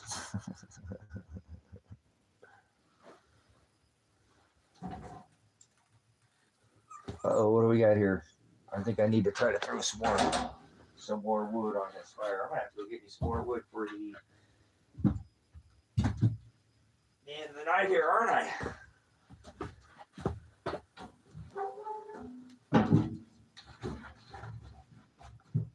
All right. We'll keep her going there. So, all right. Well, thanks for having the discussion. Like I said, I know that there's so many people who want to quit smoking so bad. They itch for it, but they're not ready. And I think that's good for the people that don't. And I know that sounds crazy. You should never smoke another, because of chemicals, but the mentality that it takes to tackle is even stronger. You have to have a stronger mindset than the physical, and there's going to be a pretty large effect of what it's going to do to you physically. And when you go into it with that mindset, what I'm saying, where like, okay, this is going to be a mental challenge more than it is physically. Obviously, it's going to rip my body. I'm sitting there lighting a fireplace in my freaking body every day, with carcinogens and all these other thousands of chemicals, and, and knowing that it's not good for me just because I get some dopamine pleasure dump or whatever, I'm going to do it anyways. Your body's going to go into some kind of shock when that you just cut it off. It's gonna be like, so I would never expect anybody to think it's going to be easy. Just when you look at the whole idea of where you get yourself to where you're, like I said, I mean, you're literally lighting, almost like I said, lighting a fire inside your lungs, smoke, you know, and, with all the other things that go along with, not just the nicotine. Like I said, carcinogens, and you get carcinogens by standing over a barbecue or being a cook. My point that I'm making is, again, it's the challenge that it is. It's not something you can just tackle when you're not ready. And I know there are people who try to quit, and they don't even get ready for it. I'm saying? They have no preparedness, and then they fail, and they do that again and again, and then they'll never be a non-smoker because they don't know how to quit. It's like being taught math correctly. It sure makes it a lot easier to understand when, it's like I wish somebody would have taught me when I was younger in school that you start with an A, not an A is way up here and you got to get an A. Oh, I've got to get an A. No, you start with the A. Can you keep the A? If I would have learned that when I was younger, I'd done a lot better in school. Nobody taught me that. Some things we don't, I was this many days old when I learned, you ever heard that term? Seriously, that's not how I was taught different. The A seemed unobtainable, seemed like there was no way, but I didn't understand that. Nobody ever gave me the mindset, the mentality. So it can be done with the right mentality. You just are taught incorrectly. So hopefully there's some, like I said, there's some things you can glean from this. And when you're ready, it will save you money. It will save you time. You will smell better. You will feel better. You will look better. And somebody ever kiss you, you'll taste better. All right, moving on to the next subject. Taste. Imagine that. Like a lollipop, you make me want to lick the wrapper.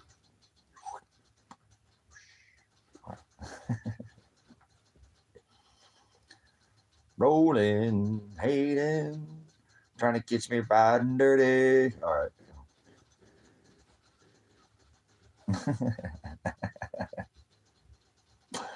This brain of mine, welcome to organized chaos. So, Father creates it. So, calamity, don't shell up on me there. I do. I like music, although it's not very good for us because most of it's a bunch of garbage, you know, chants, mantras, bang, bang, you know. She bang, remember? Open Gundam stop. Yeah, buddy. That's why I pull some of this stuff out of the archive. It's like, I wish I had Elijah here. He's got some pretty good ones too. So get it? The Gangnam Style. Whoop, whoop, whoop. Remember how popular that was for a country minute? So talk about a one-hit wonder. Like, I'll make you see why Stevie had to wonder. Is it a fiction or is it a myth? No, it's just a dope rapper, you know, Tone Smith. What's going on?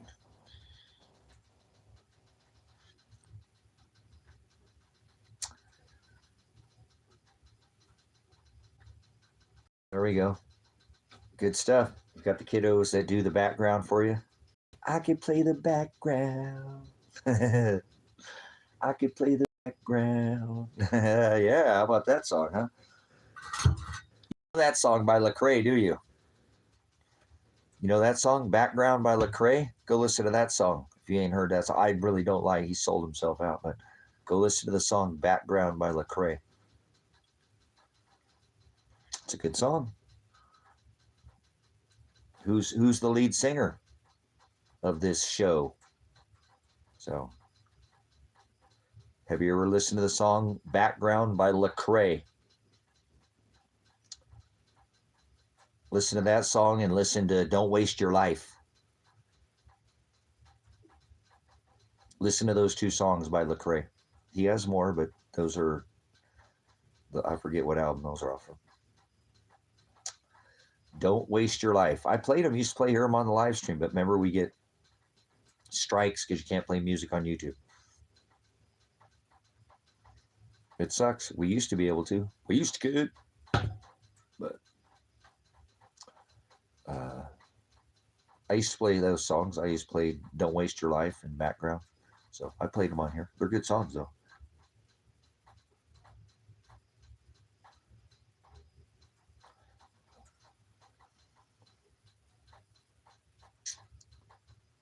Well, we got one egg today from the ladies.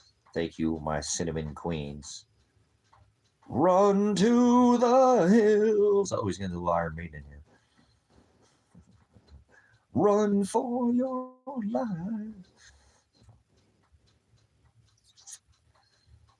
What do you do, man? You should already be there. So, well, that's fine. Like I said, we'll get more tomorrow. Now, I'm getting backed up on eggs already. I'm so thankful. Thankful for golden butt nuggets. I've been going through a lot of food, but I've been feeding them a lot. I really have because it's been cold. It's been cold, so I gotta have to get some more food here in the next week or so.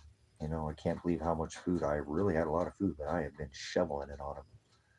I've got like 18 birds or something out there now. I don't have just 6 anymore, so I got 18 birds. That's a lot of mouths to feed, and they're all cold at night and need the, so I like to make sure they got food in their belly. It's what keeps them warm overnight. So they're normally not bothered by the cold. I noticed that a couple of them got a little tiny, just little specks of frostbite on their combs. They're just little tiny black flecks. So like, what is that? But I know they're fine. It is not. There's not like there's any large or it's just little tiny. I'm like, I've never seen that before. But like I said, it's been cold out here, so they have good spots to get away from any breeze or snow. I make sure that's the coops are the way that they need to be. So, but it's been that cold. Like I said, I've noticed little tiny little pepper flakes, if that just the smallest little. And I don't ever remember seeing that, but I'm like, well, it's cold out here, and I know that when they get a tiny bit of frostbite, because they will, you can see their whole combs will turn black. Because it's not all of them. It's actually just just I don't know, maybe a handful of them or less have, all the rest of them don't. But that's how cold it's been. I even noticed a little bit of tiny little peppering on their combs. Not, like I said, not much, but I didn't notice at first, but I noticed one had just a little tiny speck at the top of their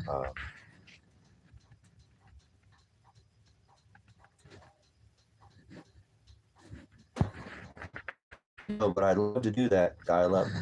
Like I said, there was larva, black fly larva, all, you could buy that, but a lot of people like yourself said it's not that hard to do, you know, and maybe that's something I will try my hands at this spring. I don't know if I could do that because of the climate,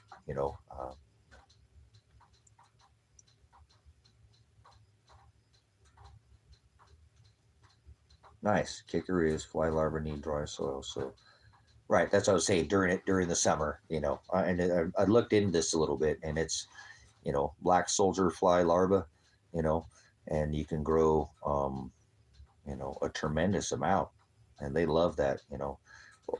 One year out here, the water was super deep when the pivot went for too long, and then it ponded back up quite a bit, and we had tadpoles out here, and that was a different batch of chickens that I had.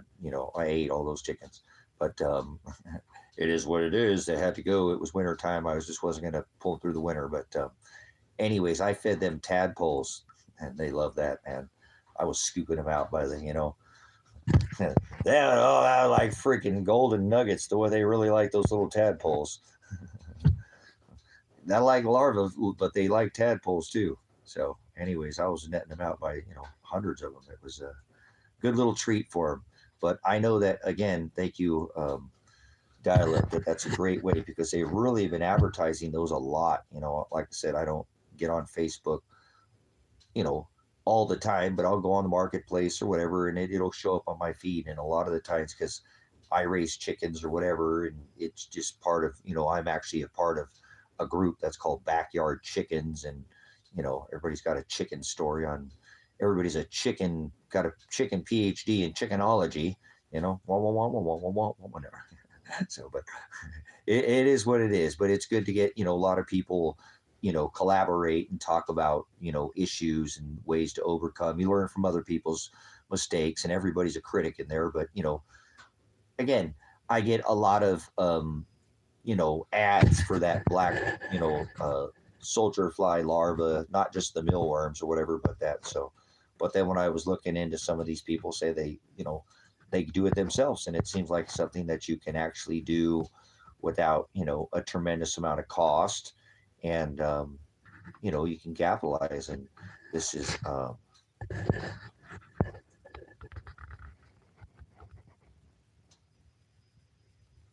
yeah, it sounds to me like the cost is so efficient that if you actually did it properly, you could harvest. You wouldn't give them every single one, and you could probably, like these people do, get these things to, I don't know what they do to, dispatch them, or what it make them, if they put something on them or whatever. But then they they just probably dry them. I imagine they just have dryers, just take some of the moisture out of them, almost just like regular, not freeze dryers, but just like a regular, 120, 140 heat. Maybe they just put them in there when they're alive, and then, that dispatches them or whatever. It doesn't take long, and I don't know how much heat, but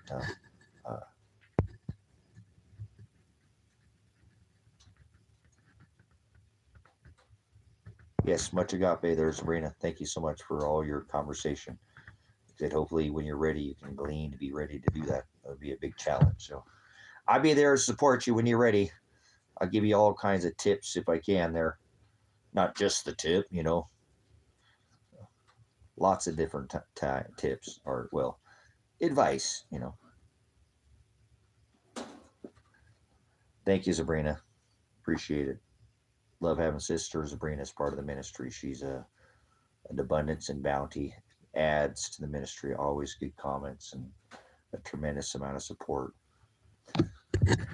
Even while I was thrown inside a cage, she still showed a tremendous amount of ministry, a lot of her time putting comments and stuff to keep the support of this ministry. You know what I'm saying?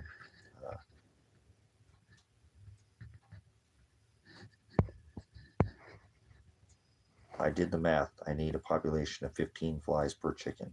So it's not an easy, perfect solution, but it works for some of the protein. It's nice. Yeah, that sounds great. Honestly, dial up. I mean, again, I know that some people can get pretty good at it and create an abundance, like I said. Depends on how big your flock is, But if you have the right environment, and it can control the environment, you can a tremendous amount from what I was seeing. Some people really create an abundance. They're flies. They don't live long, and they have a cycle. That's um, whatever. You go look at it, you can see. Like I said, it's something like Dial Up saying it's a tremendous amount of extra protein. That's doesn't cost, but a minimal amount of effort for a tremendous amount of protein. Because they're super high in um, that helps them with their eggs, laying process, the shells, the calcium. They eat that, the outer, skin of that, larva, all that stuff. It's tremendous amount of extra nutrients and protein for them. And they lay, I've heard that people who have, their eggs are um, super solid. I was actually seeing one lady, she was taking her eggs and throwing them down on the ground, and they were hardly even breaking. They weren't like crashing, and because it literally helped the shells that much. It made them almost more like a duck egg, which has a thicker shell on it. So just by using the larva, people have been using mealworms and things like this for a long time, and I'm sure people have been using fly larvae, but it just seems to be much more popular recently. Like I said, I've been getting quite a few ads with, buy this big box of soldier fly larvae for about $50 or something like that. But like Dial Up was saying, you could probably for about $20 get into one of these things and get it started up, and then you'll probably get more than a box full of that fly larva if you'll continue the cycle. And if you have the way to do it in a controlled environment, I'm sure you can do it year round. Inside a building, you can produce year round. So I need to produce a tremendous garden, because I actually want to take my garden and I want to just shred it all, literally, like, grind it into, a puree and dry it and use that later into the winter. All of the garden, all of it, everything. I'd like to feed them as much fresh, but I'm going to try to grow as much food as I could possibly grow this year. I haven't figured out a way to emulsify it. I'm sure I'll figure something out. Maybe it's just a blender or something. I want to try to do it in a larger scale, because I'm going to have a larger, but I'd like to take it and then dry all of that out, and that try to, I still have to buy, scratch and, corn or whatever, but I'd really like to try to get as much base, through the winter. Because like right now, I could use that and take that and grind that down and dry that out and process it as much food as I possibly can, and all of it. And I'm telling them, I'm just going to grind it all, and not know so much emulsify it, but I want it to be more like a grate, and not a pellet, but something that I could probably get enough to dry and then feed that back. And if it needs to be wet, back to give it to the chickens, that's what I'm hoping to do too,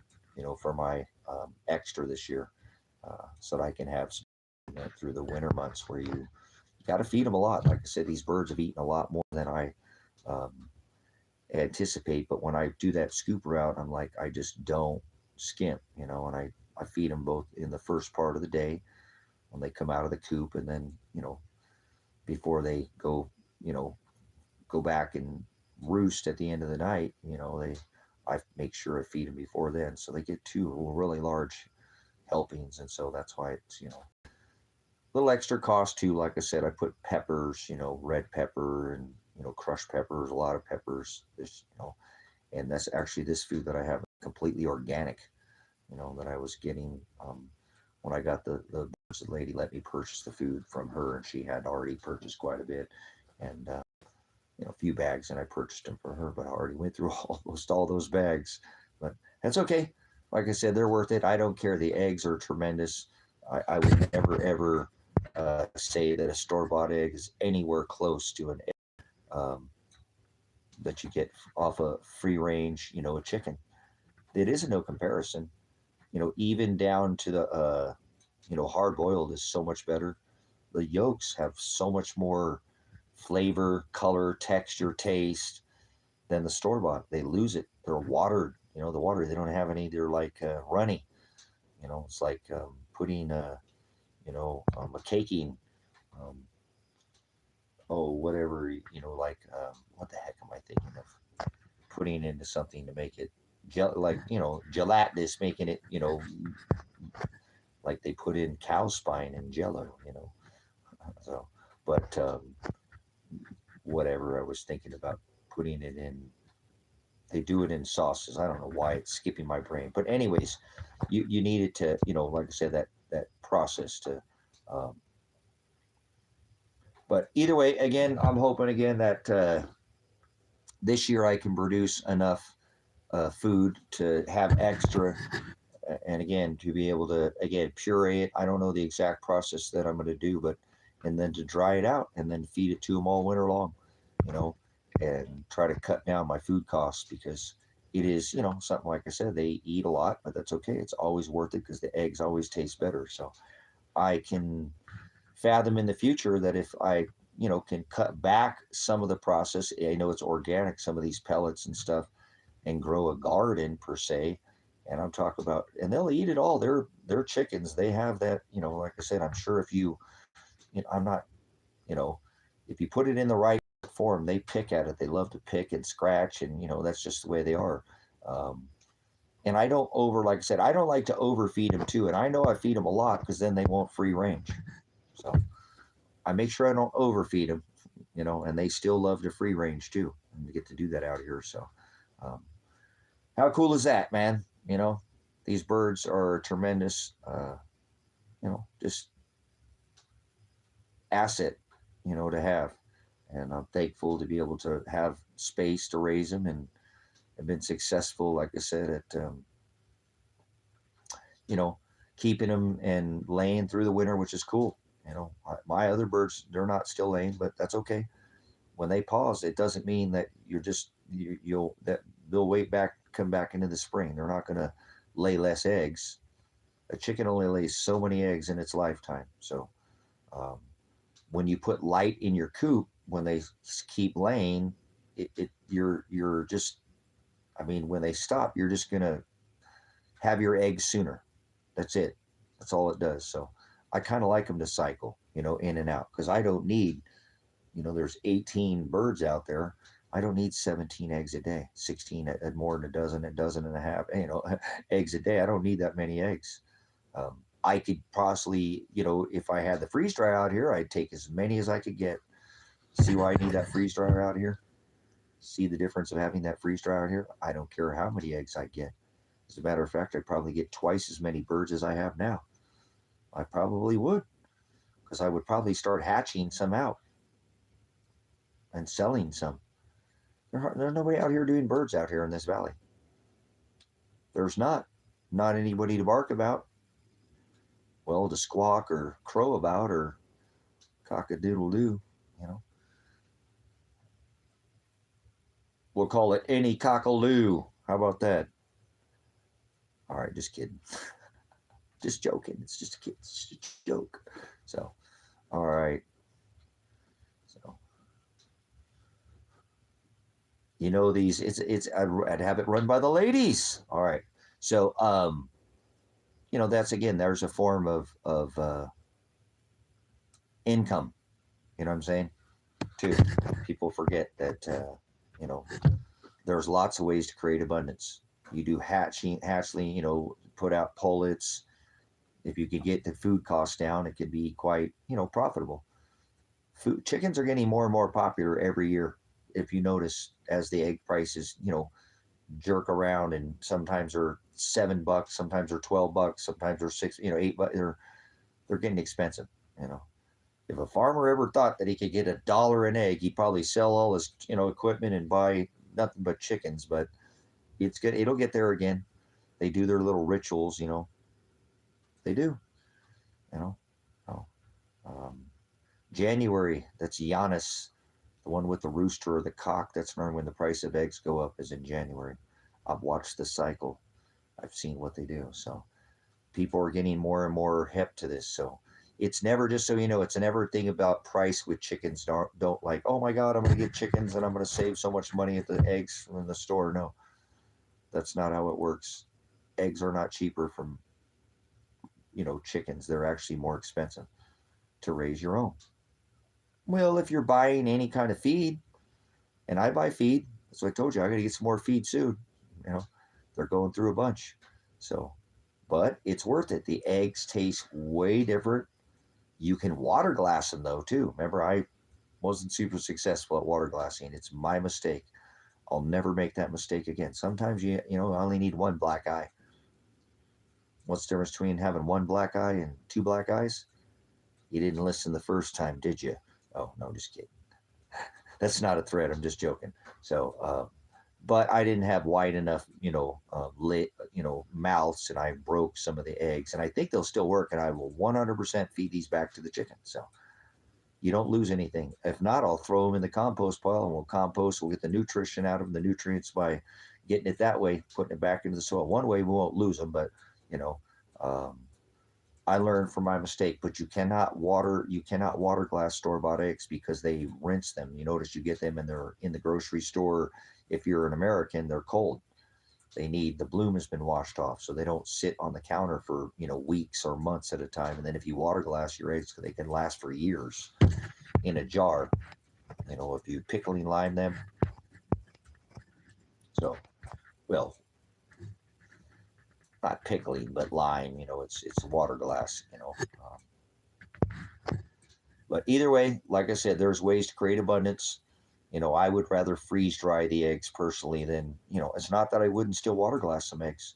To have eggs that are, and you can freeze dry the eggs, as a yolk and a white, but most people scramble them when they do, normally you don't see, regular whole eggs, freeze dried eggs available. Maybe you can from freeze dry wholesaler might have them that way, but I don't know anybody else that's offering a freeze dried whole freeze dried egg. And I actually don't know how well that would work if you know, um, freeze dried it and then, you know, brought reconstituted it with a liquid, how that would do. Scrambled eggs do great. Obviously, if you ever had freeze dry or dried, or you don't have to freeze dry eggs, you can actually dry them, the same process, but freeze dry them is, I think it's a better way to do it. I'm not saying that drying, people powder them out, do them that way too. So um, they can be done both ways, but I do think that a freeze dried egg would last longer. I do think it would pull more of the moisture out of it, but you know, put an oxygen absorber in there, and drying it gets it near what a freeze dryer would. So I know that there's eggs that are out there right now that are just dried, like they cook them, and or just dry them, literally raw, dry the eggs, dry them in a dryer, and you can powder them out, blend them up, powder them out.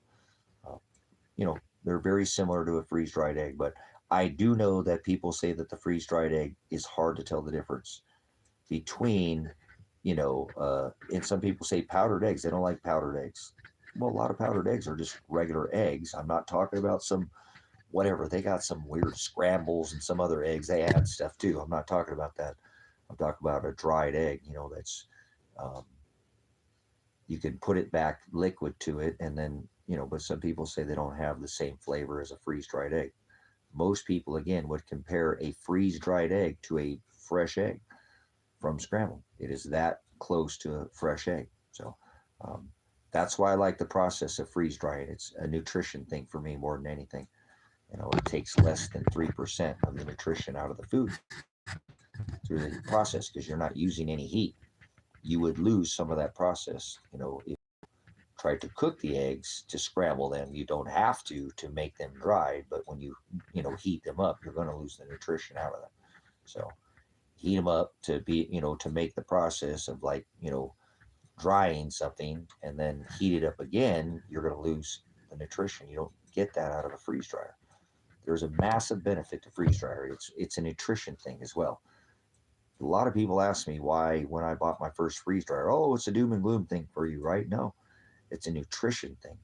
It's about like a time machine, capturing that nutrition before there's less nutrition available. Now I have that frozen in time. Well, freeze dried nutrition. Like the food's getting better, higher in nutrition. you know, like we were talking about giving, larva, black fly larva to your chickens. So give them higher nutrition. So a freeze dryer is not just because, you're trying to put away something for long term. It literally captures the nutrition, you know, at the highest level that you can for long term. So when I discovered that, I was sold. It's like, well, I want that. Using a heat process like drying, if you use that, that takes away 20% of the nutrition, potentially almost up to 30, depending on the heat levels. Like putting out something on a rock, like the natives would dry out, things out in the open in the heat. There's still heat involved. With the canning process, like pressure canning, you lose almost 40% of the nutrition because of the heat process. Although you get long-term food storage, you lose a tremendous amount of the nutrition. You only lose 3% of the nutrition through processing for the long-term food storage through a freeze dryer. So consider it like a $97 bill as opposed to you lose 20%, an $80 bill or a $60 bill. Well, if you were talking about it for like trading and bartering, you see how nutrition could be valuable? Does that make any sense? It's not always about doom and gloom. It's the end of the world and I'm going to try to put away. It's about nutrition.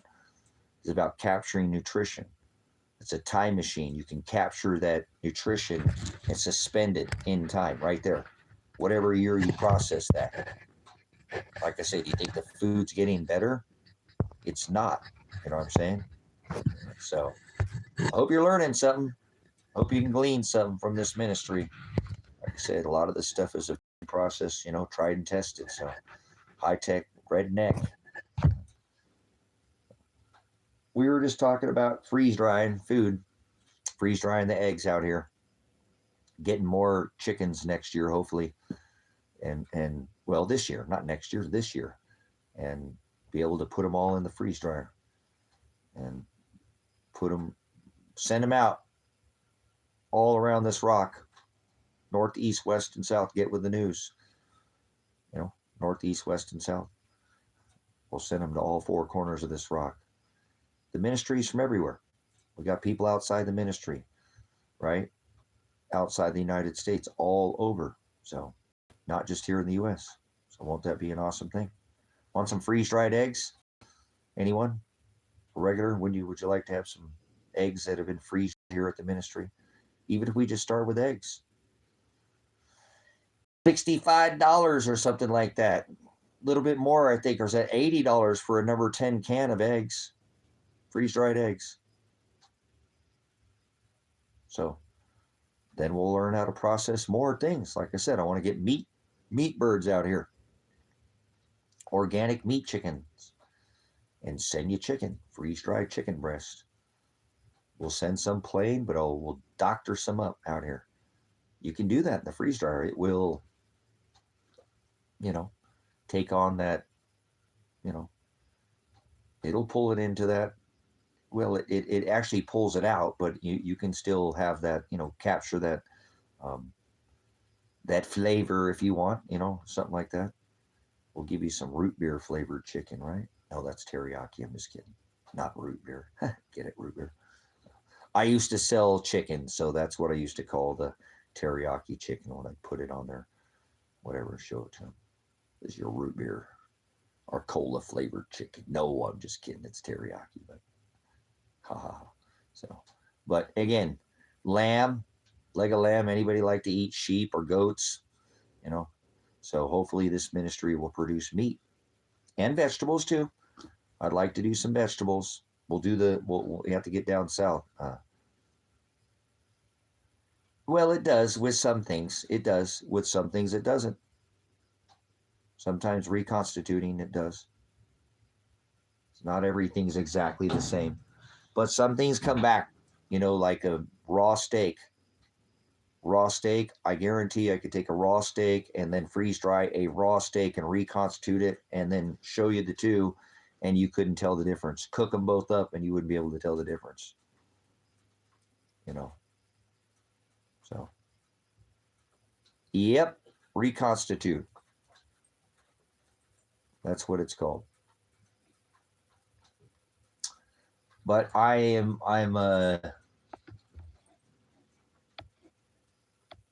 again, I'm excited again for the ministry to be able to have, you know, more purpose than just the what do you hear out there, buddy?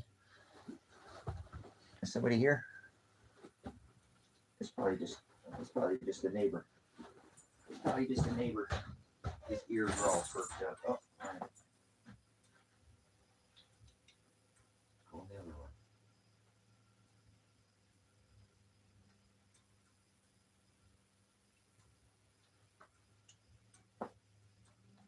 Go, good ear balls there, puppy dog. You got good ears. Jeff's gonna go put this outside. Right, little girl. Hi, little pea.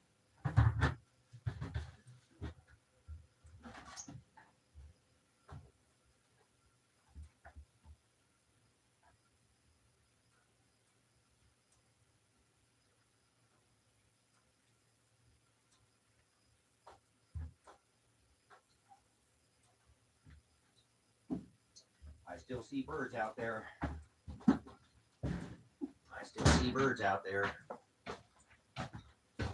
They're not putting themselves up to bed yet. See how we're doing here. All right, let me turn this over here on the fireplace.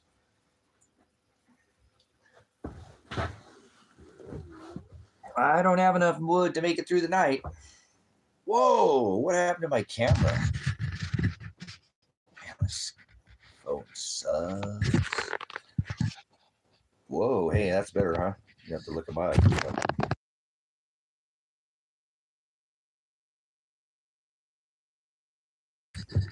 I'm feeling blue. Look at that, how blue I am.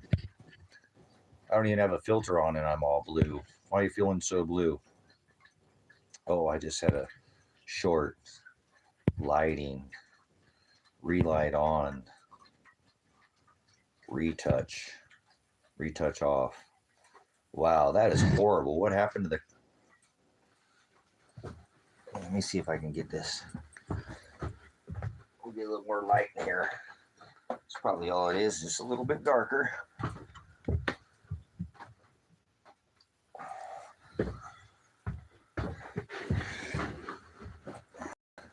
There we go.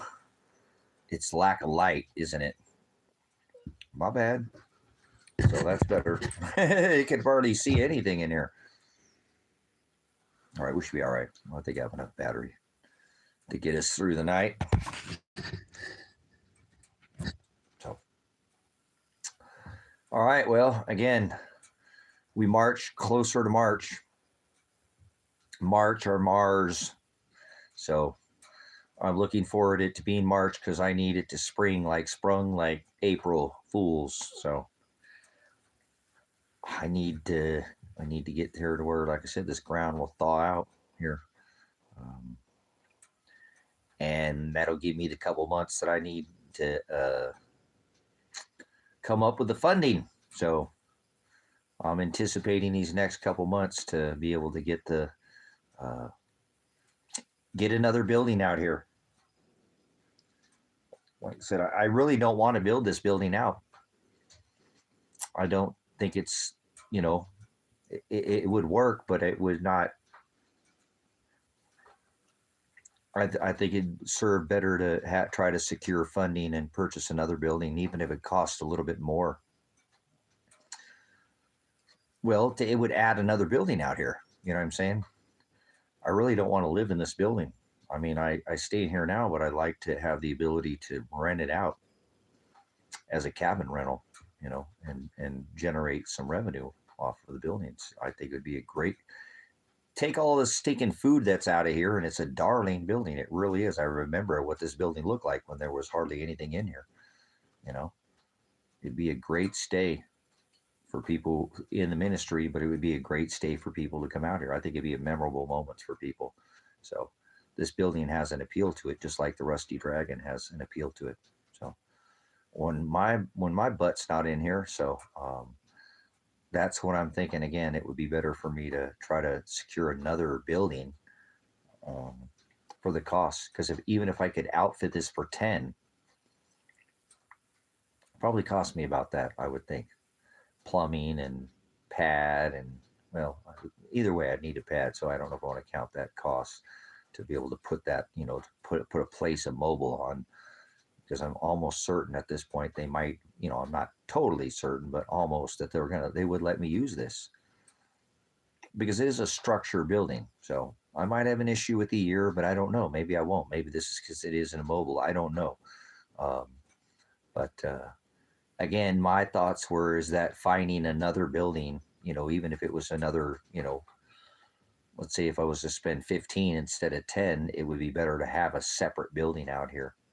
So that's why I'm kind of, like I said, adamant about, hopefully, like I said, these next couple months, I'll get myself motivated, and it's just hard to sell things out here in the winter months where I live.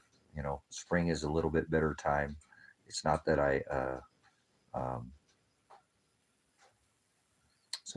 we've got lots of preparedness plans here. Like I said, and we don't prepare for just one thing. Preparedness is a lifestyle, and it's something you do daily, and you don't go hoard, because I don't like hoarding. That's buying everything out, not letting anybody behind you get anything, and that sends off red flags. Whoop, whoop, whoop, whoop, right? So, it's like buying a little extra teepee every time you go down to buy another one of those, 24 or whatever rolls, or two couple extras while you're there, So it's a lifestyle. And so I'm preparing for the lights to go out. I'm preparing for a fake alien invasion. The government's going to pull another scam on us, So, um, and that's, I don't do theory. There's fact, and then there's fiction, right? Well, non-fiction. So, um, again, I'm preparing for hailstones the weight of a talent. You know what a talent is? You know how much that weighs? It says in the scripture, in the book of Revelation, it talks about the plagues, and we have made it to those yods, jots, tittles in the last number of the Revelation of John. So, you know what a talent, like Solomon's temple was how many talents were weights of measurement. So, that's what I'm preparing for. Hailstones. You got a hail plan? Like, let's get the flock out of Dodge. Let's get the hail out of here. Oh, I'm going to come down in flocks of hailstones. Oh. Pants, knock it off, buddy boy. Oh. What are you doing? What are you preparing for? How about with this war with Iran? What about World War III? Are you prepared for World War III? Are we at war right now? Do you have a good puppy for you have a good partner? Good puppy to have your back? Have your back? Oh, he's got my back. Oh, got my back. Oh, got my back. See?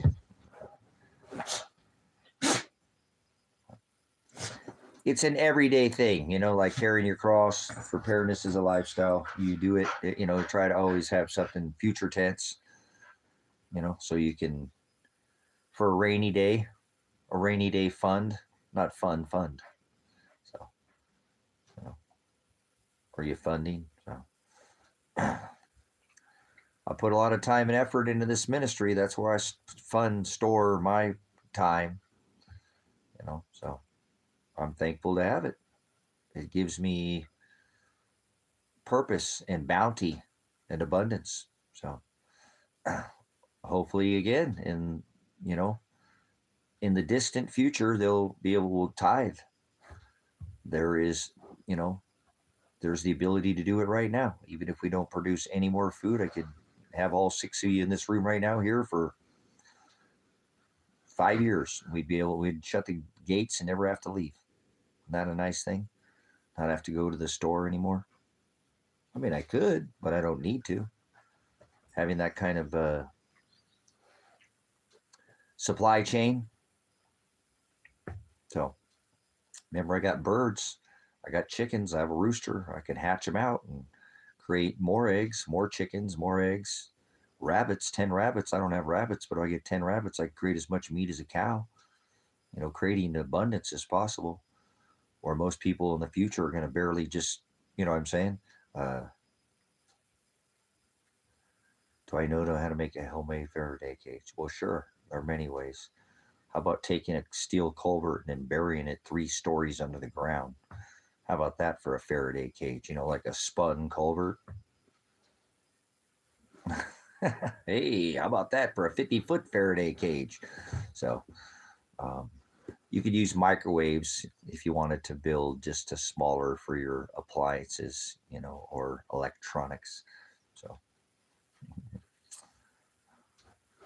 I got a 50-foot Faraday cage. How about that? Do you know how to do that? Cost you $250,000 or $500,000 to build that. So go study Atlas. They're the leading in the whole. They build more. Remember, Israel, almost every building in Israel has some kind of underground shelter, facility, base, bunker, whatever you want to call it. Don't call it a bunker. They'll put you on the list of the NSA. No. Are these alphabet soup agencies? So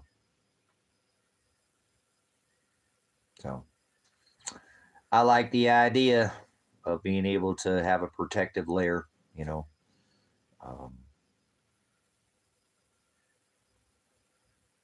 absolutely. No, I understand. Thin layers. I've seen it. It's not even, it's like the foil, like tin foil. Get it? Aluminum. Difference between tin foil and aluminum foil. Notice the conductivity of tin and aluminum. One refracts, remember, and one, well, never mind. All right. On your own on this one. But anyways, layers, you got it, like onions. So that's what's going to stop the pulse of electromagnetism from pulsing into your electro, remember? Magnetism. So people are very unwise when it comes to how this will happen in a cycle, whether we like it or not. It'll come from the sun because it's a sun cycle, like the Heimrich events that happen, like the Yuga cycles, like the 6,000, the half, or the 12,000 super cycle. These are just cycles of the sun, but they're pretty silly rabbits. They don't pay attention to these things. That's okay. They're vessels of wrath fitted for destruction from the foundation of the world. They're in the dark. So vessels of wrath. So we're already at solar maximum. I thought that too. So, well, we've been at solar max. So it's not like we're almost done with solar max. We'll go back to a solar minimum, and we won't go back to a solar maximum for I don't know how long. Well, normally it's normal solar cycle, depending on, like I said, we have many cycles. There's, your 11.9 year, like the sun, Jupiter, the rotation of Jupiter. Notice that the same rotation of Jupiter is like the calendar, like they've got 12 months, 12 months in a calendar. Silly rabbit. There's not 12 months in a calendar year, but the sun's going to do whatever it's going to do, and they know that. And it doesn't have to be some nefarious, satellite electromagnetic, lighting off some ordnance in our upper atmosphere. This will come from the sun. And we have about probably another year and a half, potentially, of this solar maxima. I don't know the exact top of this cycle. It could change. It could be longer. Look at what happened in solar cycle 25. Nobody said that solar cycle, I watched in 10, 24, 24. Well, we came into that magnetic pinch. Remember, Carson, I wasn't saying it was going to be the end of the world, but I was warning of an East Coast water event and told everybody to come out here. Remember, if they wanted to come out here, I was more concerned. I knew that there was a cycle from the pinch, like we were talking about magnetism. You're talking about the alignment of the four Jovian gas giants. So we did come into that pinch. I do think that they must have had some assistance, because it doesn't seem to me as if how we could get crushed in between that magnetism and it not have had, more effects. But we did have, remember, that hurricane, Helene, that went and tore up the whole eastern seaboard, a water event on the East Coast. So I didn't, the raising and lowering from the pinching of the magnetism, which I said could have happened because of the buoyancy, did not happen. Which I said didn't say if it was or it wasn't. I just told you the cycle. Remember, up and down, up and down. There's literally, buildings off our coastlines, nearly some of them 400 feet off the coastlines, that they're underwater. This cycle, it would go back down, not up. It would come up before it would go back down. But I felt more than anything, I was calling out to the people on the East Coast here in the Americas, telling them to come out here to the West Coast. I felt that there was going to be some kind of water event. It said it could affect every coastline, but was more concerned about this potential, water event on the eastern seaboard. That's why they had that event with the Alice symbol over the April eclipse, and putting all this state of emergency and doing all that drill. Obviously, we see why. So I didn't get it exactly right, but how many people listened to me and were told they could come out here to this ministry, and then if nothing happened on the East Coast, or we didn't have a raise in the sea level, that they could go back home. How many people heard me and didn't listen to me or laying dead in the ground? Probably every one of them. So that's not up to me. I don't, it's still hurt my heart that, that there are people that were given that ability and they didn't take it, because I know there's dead people laying in the ground. But your day of death's written, so I'm not trying to save lives. I don't do this to save life. I do it to open the door, to open the opportunity. So did we have a 400-foot sea level raise? No, but we did end up having that water event that I was concerned about, and talked of a water event. And again, was very concerned about that eastern seaboard. And how many people lost their life in that hurricane? There's still people still laying in the dirt to this day that they have not pulled out of the dirt. That literally wiped out the whole, plumbing. People, literally, towns were wiped off the map. An inland hurricane that spun for 7.5 hours inland. Nah. So, whatever. I didn't get it exactly right as far as the event, but those gas giants did line up. And we did end up having a mass event on the East Coast. And I don't know how many people, again, heard my word and were given the opportunity to come out here and didn't take it. So it still weighs heavy on my heart, knowing that I didn't get it exactly right, but people were given the opportunity to come out here and told if it didn't happen, then go back home. So I know there are people who heard this message at this ministry back at that time, that the ability for them to come here was not taken, and now they're sitting there in the dirt rotting. So thank you, Father, for at least opening the doorway for these people, but their day of death's already written, so Father didn't want them to come here. But he doesn't make mistakes. So just so you know, remember the 79 AD, these are just cycles. That's what I told you. That's not going to be the end of the world. We're going to make it through this.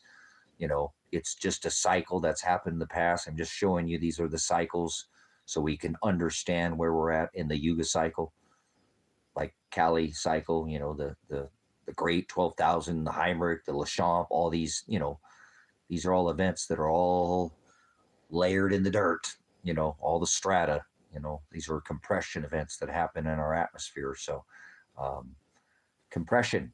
So that's where I was very concerned about these four Jovian gas giants. Venus, remember, the four largest: Saturn, Uranus, Venus, right? Remember, these were the four that before in 79 AD that formed that square in our outer, right, what is called our solar system. So it's a marker to me. That's what it is. It lets me know exactly where we're at back in history. So what an awesome time to be a witness to something that hasn't happened since, well, basically at the time, 79 AD, around the time of Christ, Rome, you know.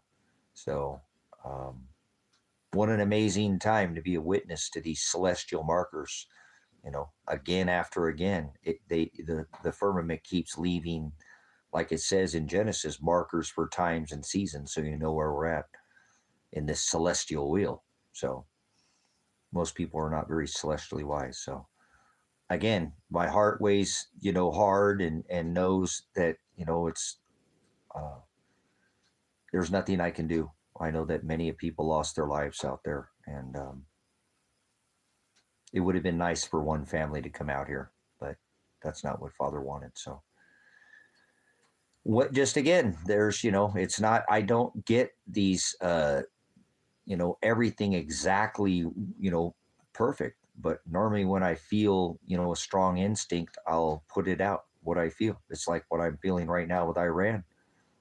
I think they're going to battleship this thing, and, we're going to see another, Pearl Harbor event, a Gulf of Tonkin.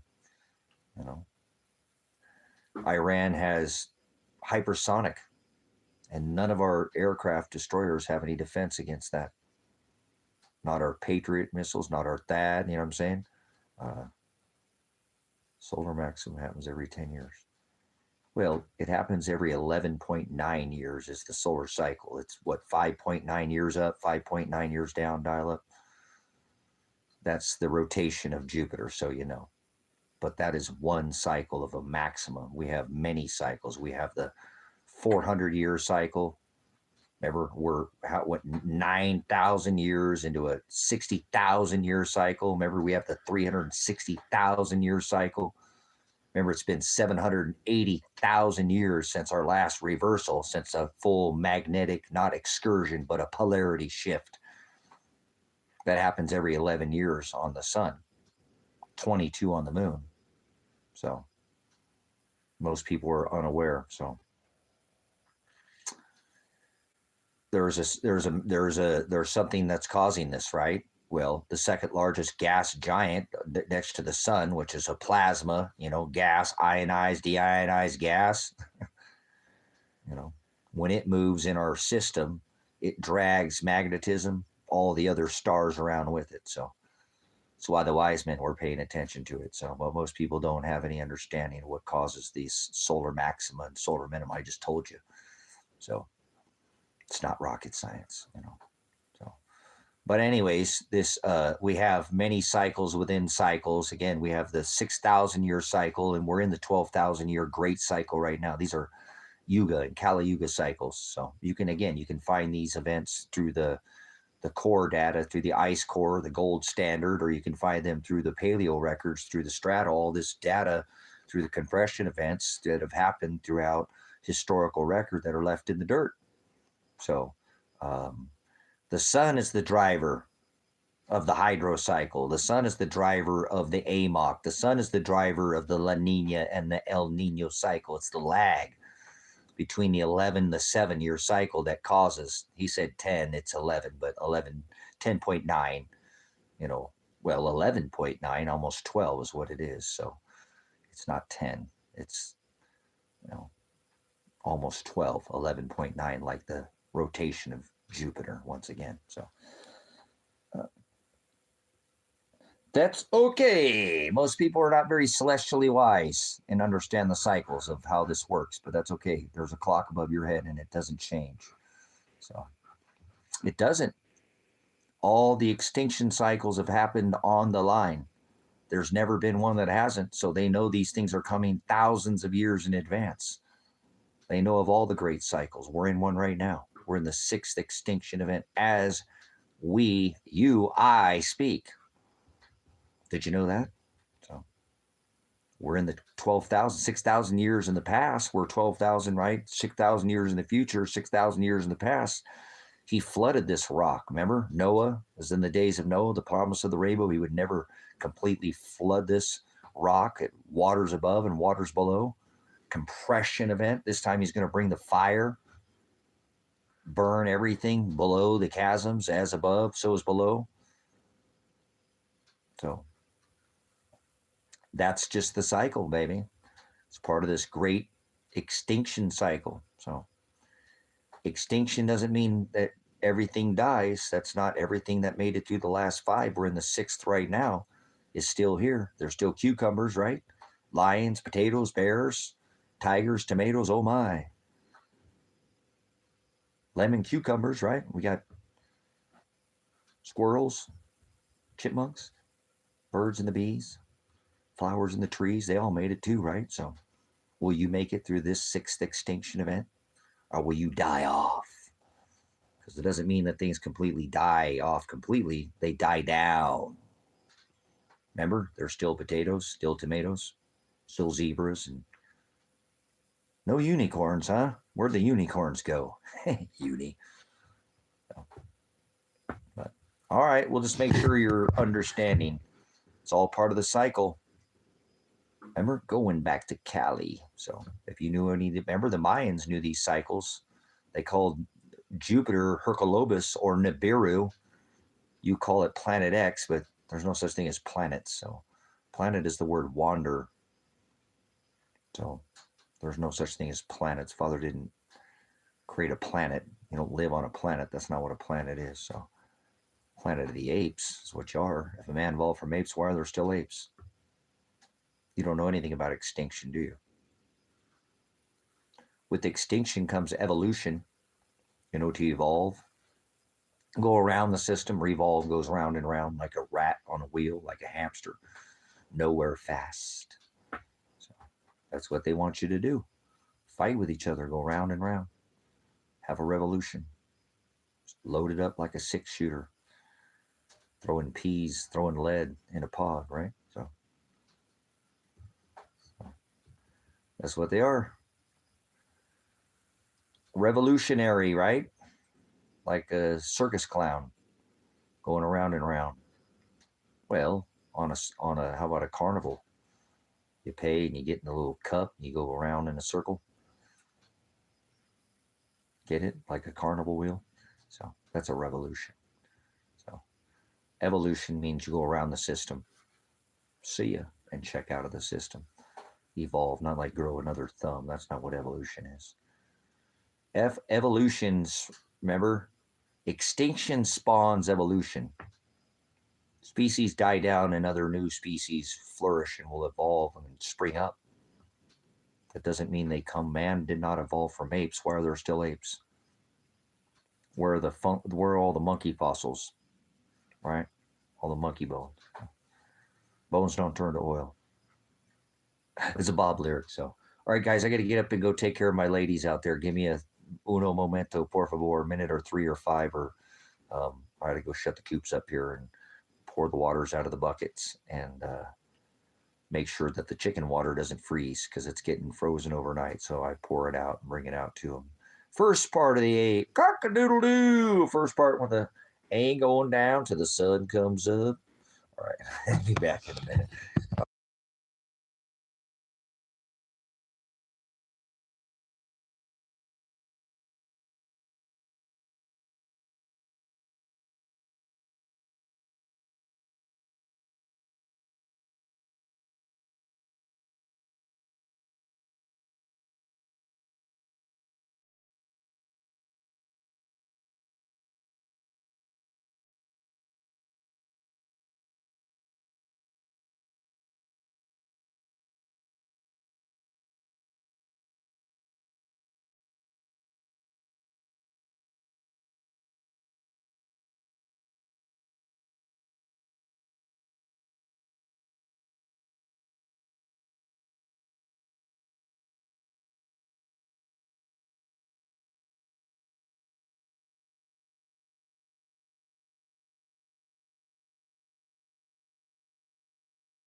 All right, we're back.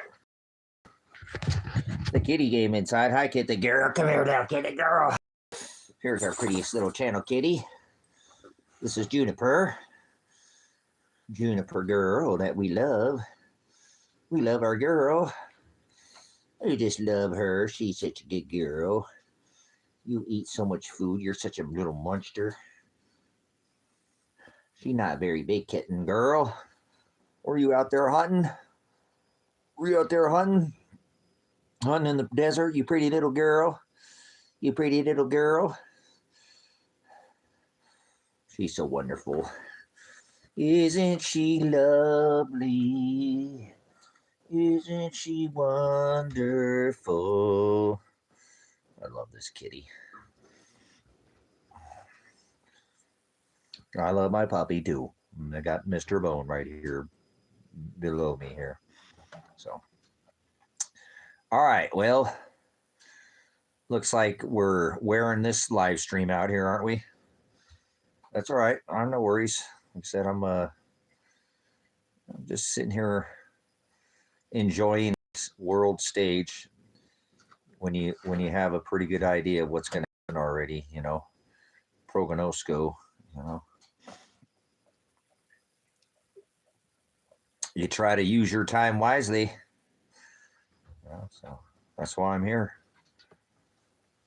To share, to, you know, give. So, glean, hoping you can take, you know, something from the message. So. Little chilly out here in the desert right now. It's going to probably touch down into the teens tonight, maybe, or lower 20s, maybe. So, be nice for the winter to be over with. Better enjoy it while you can, because summer gets here and then I'll be griping that it's hot. Drop it like it's hot, right? So, park it like it's hot. All right. Well, thank you, Father, for the, like I said, the ability to, you know, put it out there, put it into the ether, be the ones that are spoken out, not silent majority. They'll go down in history as the silent. Silence. They've got nothing to say. So they are short of words. Short. Like the short end of the stick. Like the Hollywood. The holly tree, or the, what about the bush? So I like to wave their stick at you and orchestrate like a Hollywood. So orchestrate the world stage. So it's getting a little difficult to look at right now, isn't it? It is if you live in the northern north states, North Americas. There's you know, central and south, but most people, when they think of America, when they're in the north, they think all of America is, you know, this is the only America. They forget they're on the continent of the Americas. Cause, you know what I'm saying? Cause. Just because. So, all right. Thanks, YouTube, for shadow banning my channel here. Shadow banning our channel here so you don't get a bunch of knuckleheads in here. I don't want to deal with it. I am fine with just, you know, a couple people in here. Just the regulars is okay with me. It's a ministry, not a trying to blow the channel up. It's never been about that, remember? We want the quality, not the quantity.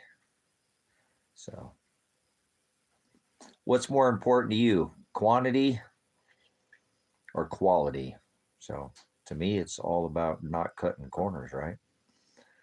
Don't cut corners, you'll compromise quality. So, taking those shortcuts in here, can't do that. Remember, narrow is the way.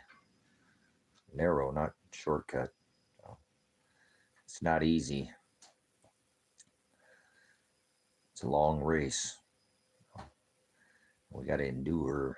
We're going to be picked up. He bought us and he purchased from the foundation of the world. He knew who his bride was going to be, and he paid for that bride. He paid the bride price. You know anything about paying the bride price? So, all right, look at that. YouTube's like, nope, we're not letting anybody else come in here.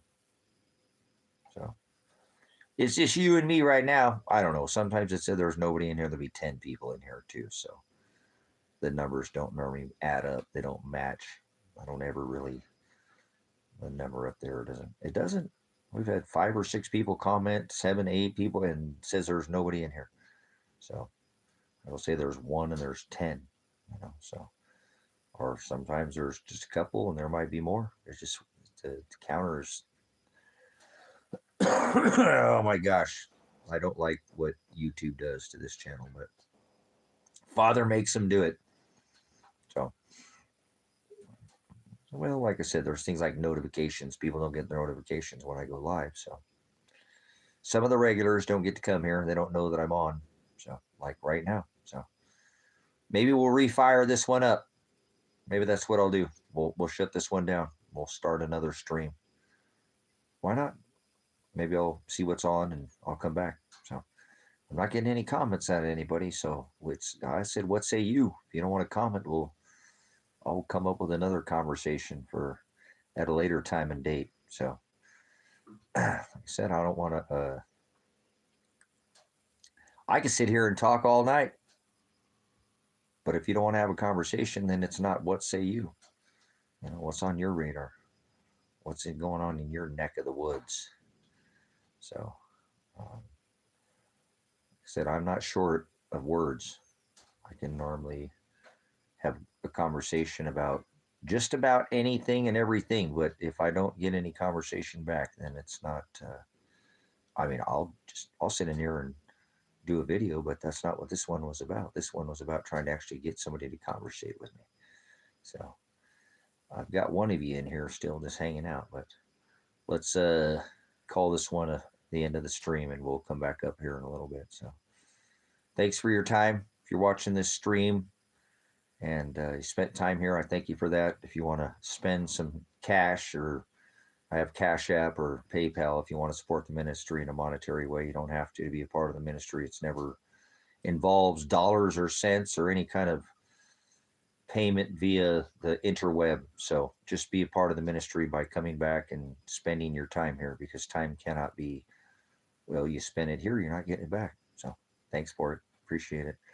Thanks for your time. Pastor Revelation, Pastor Apocalypse. Whoa.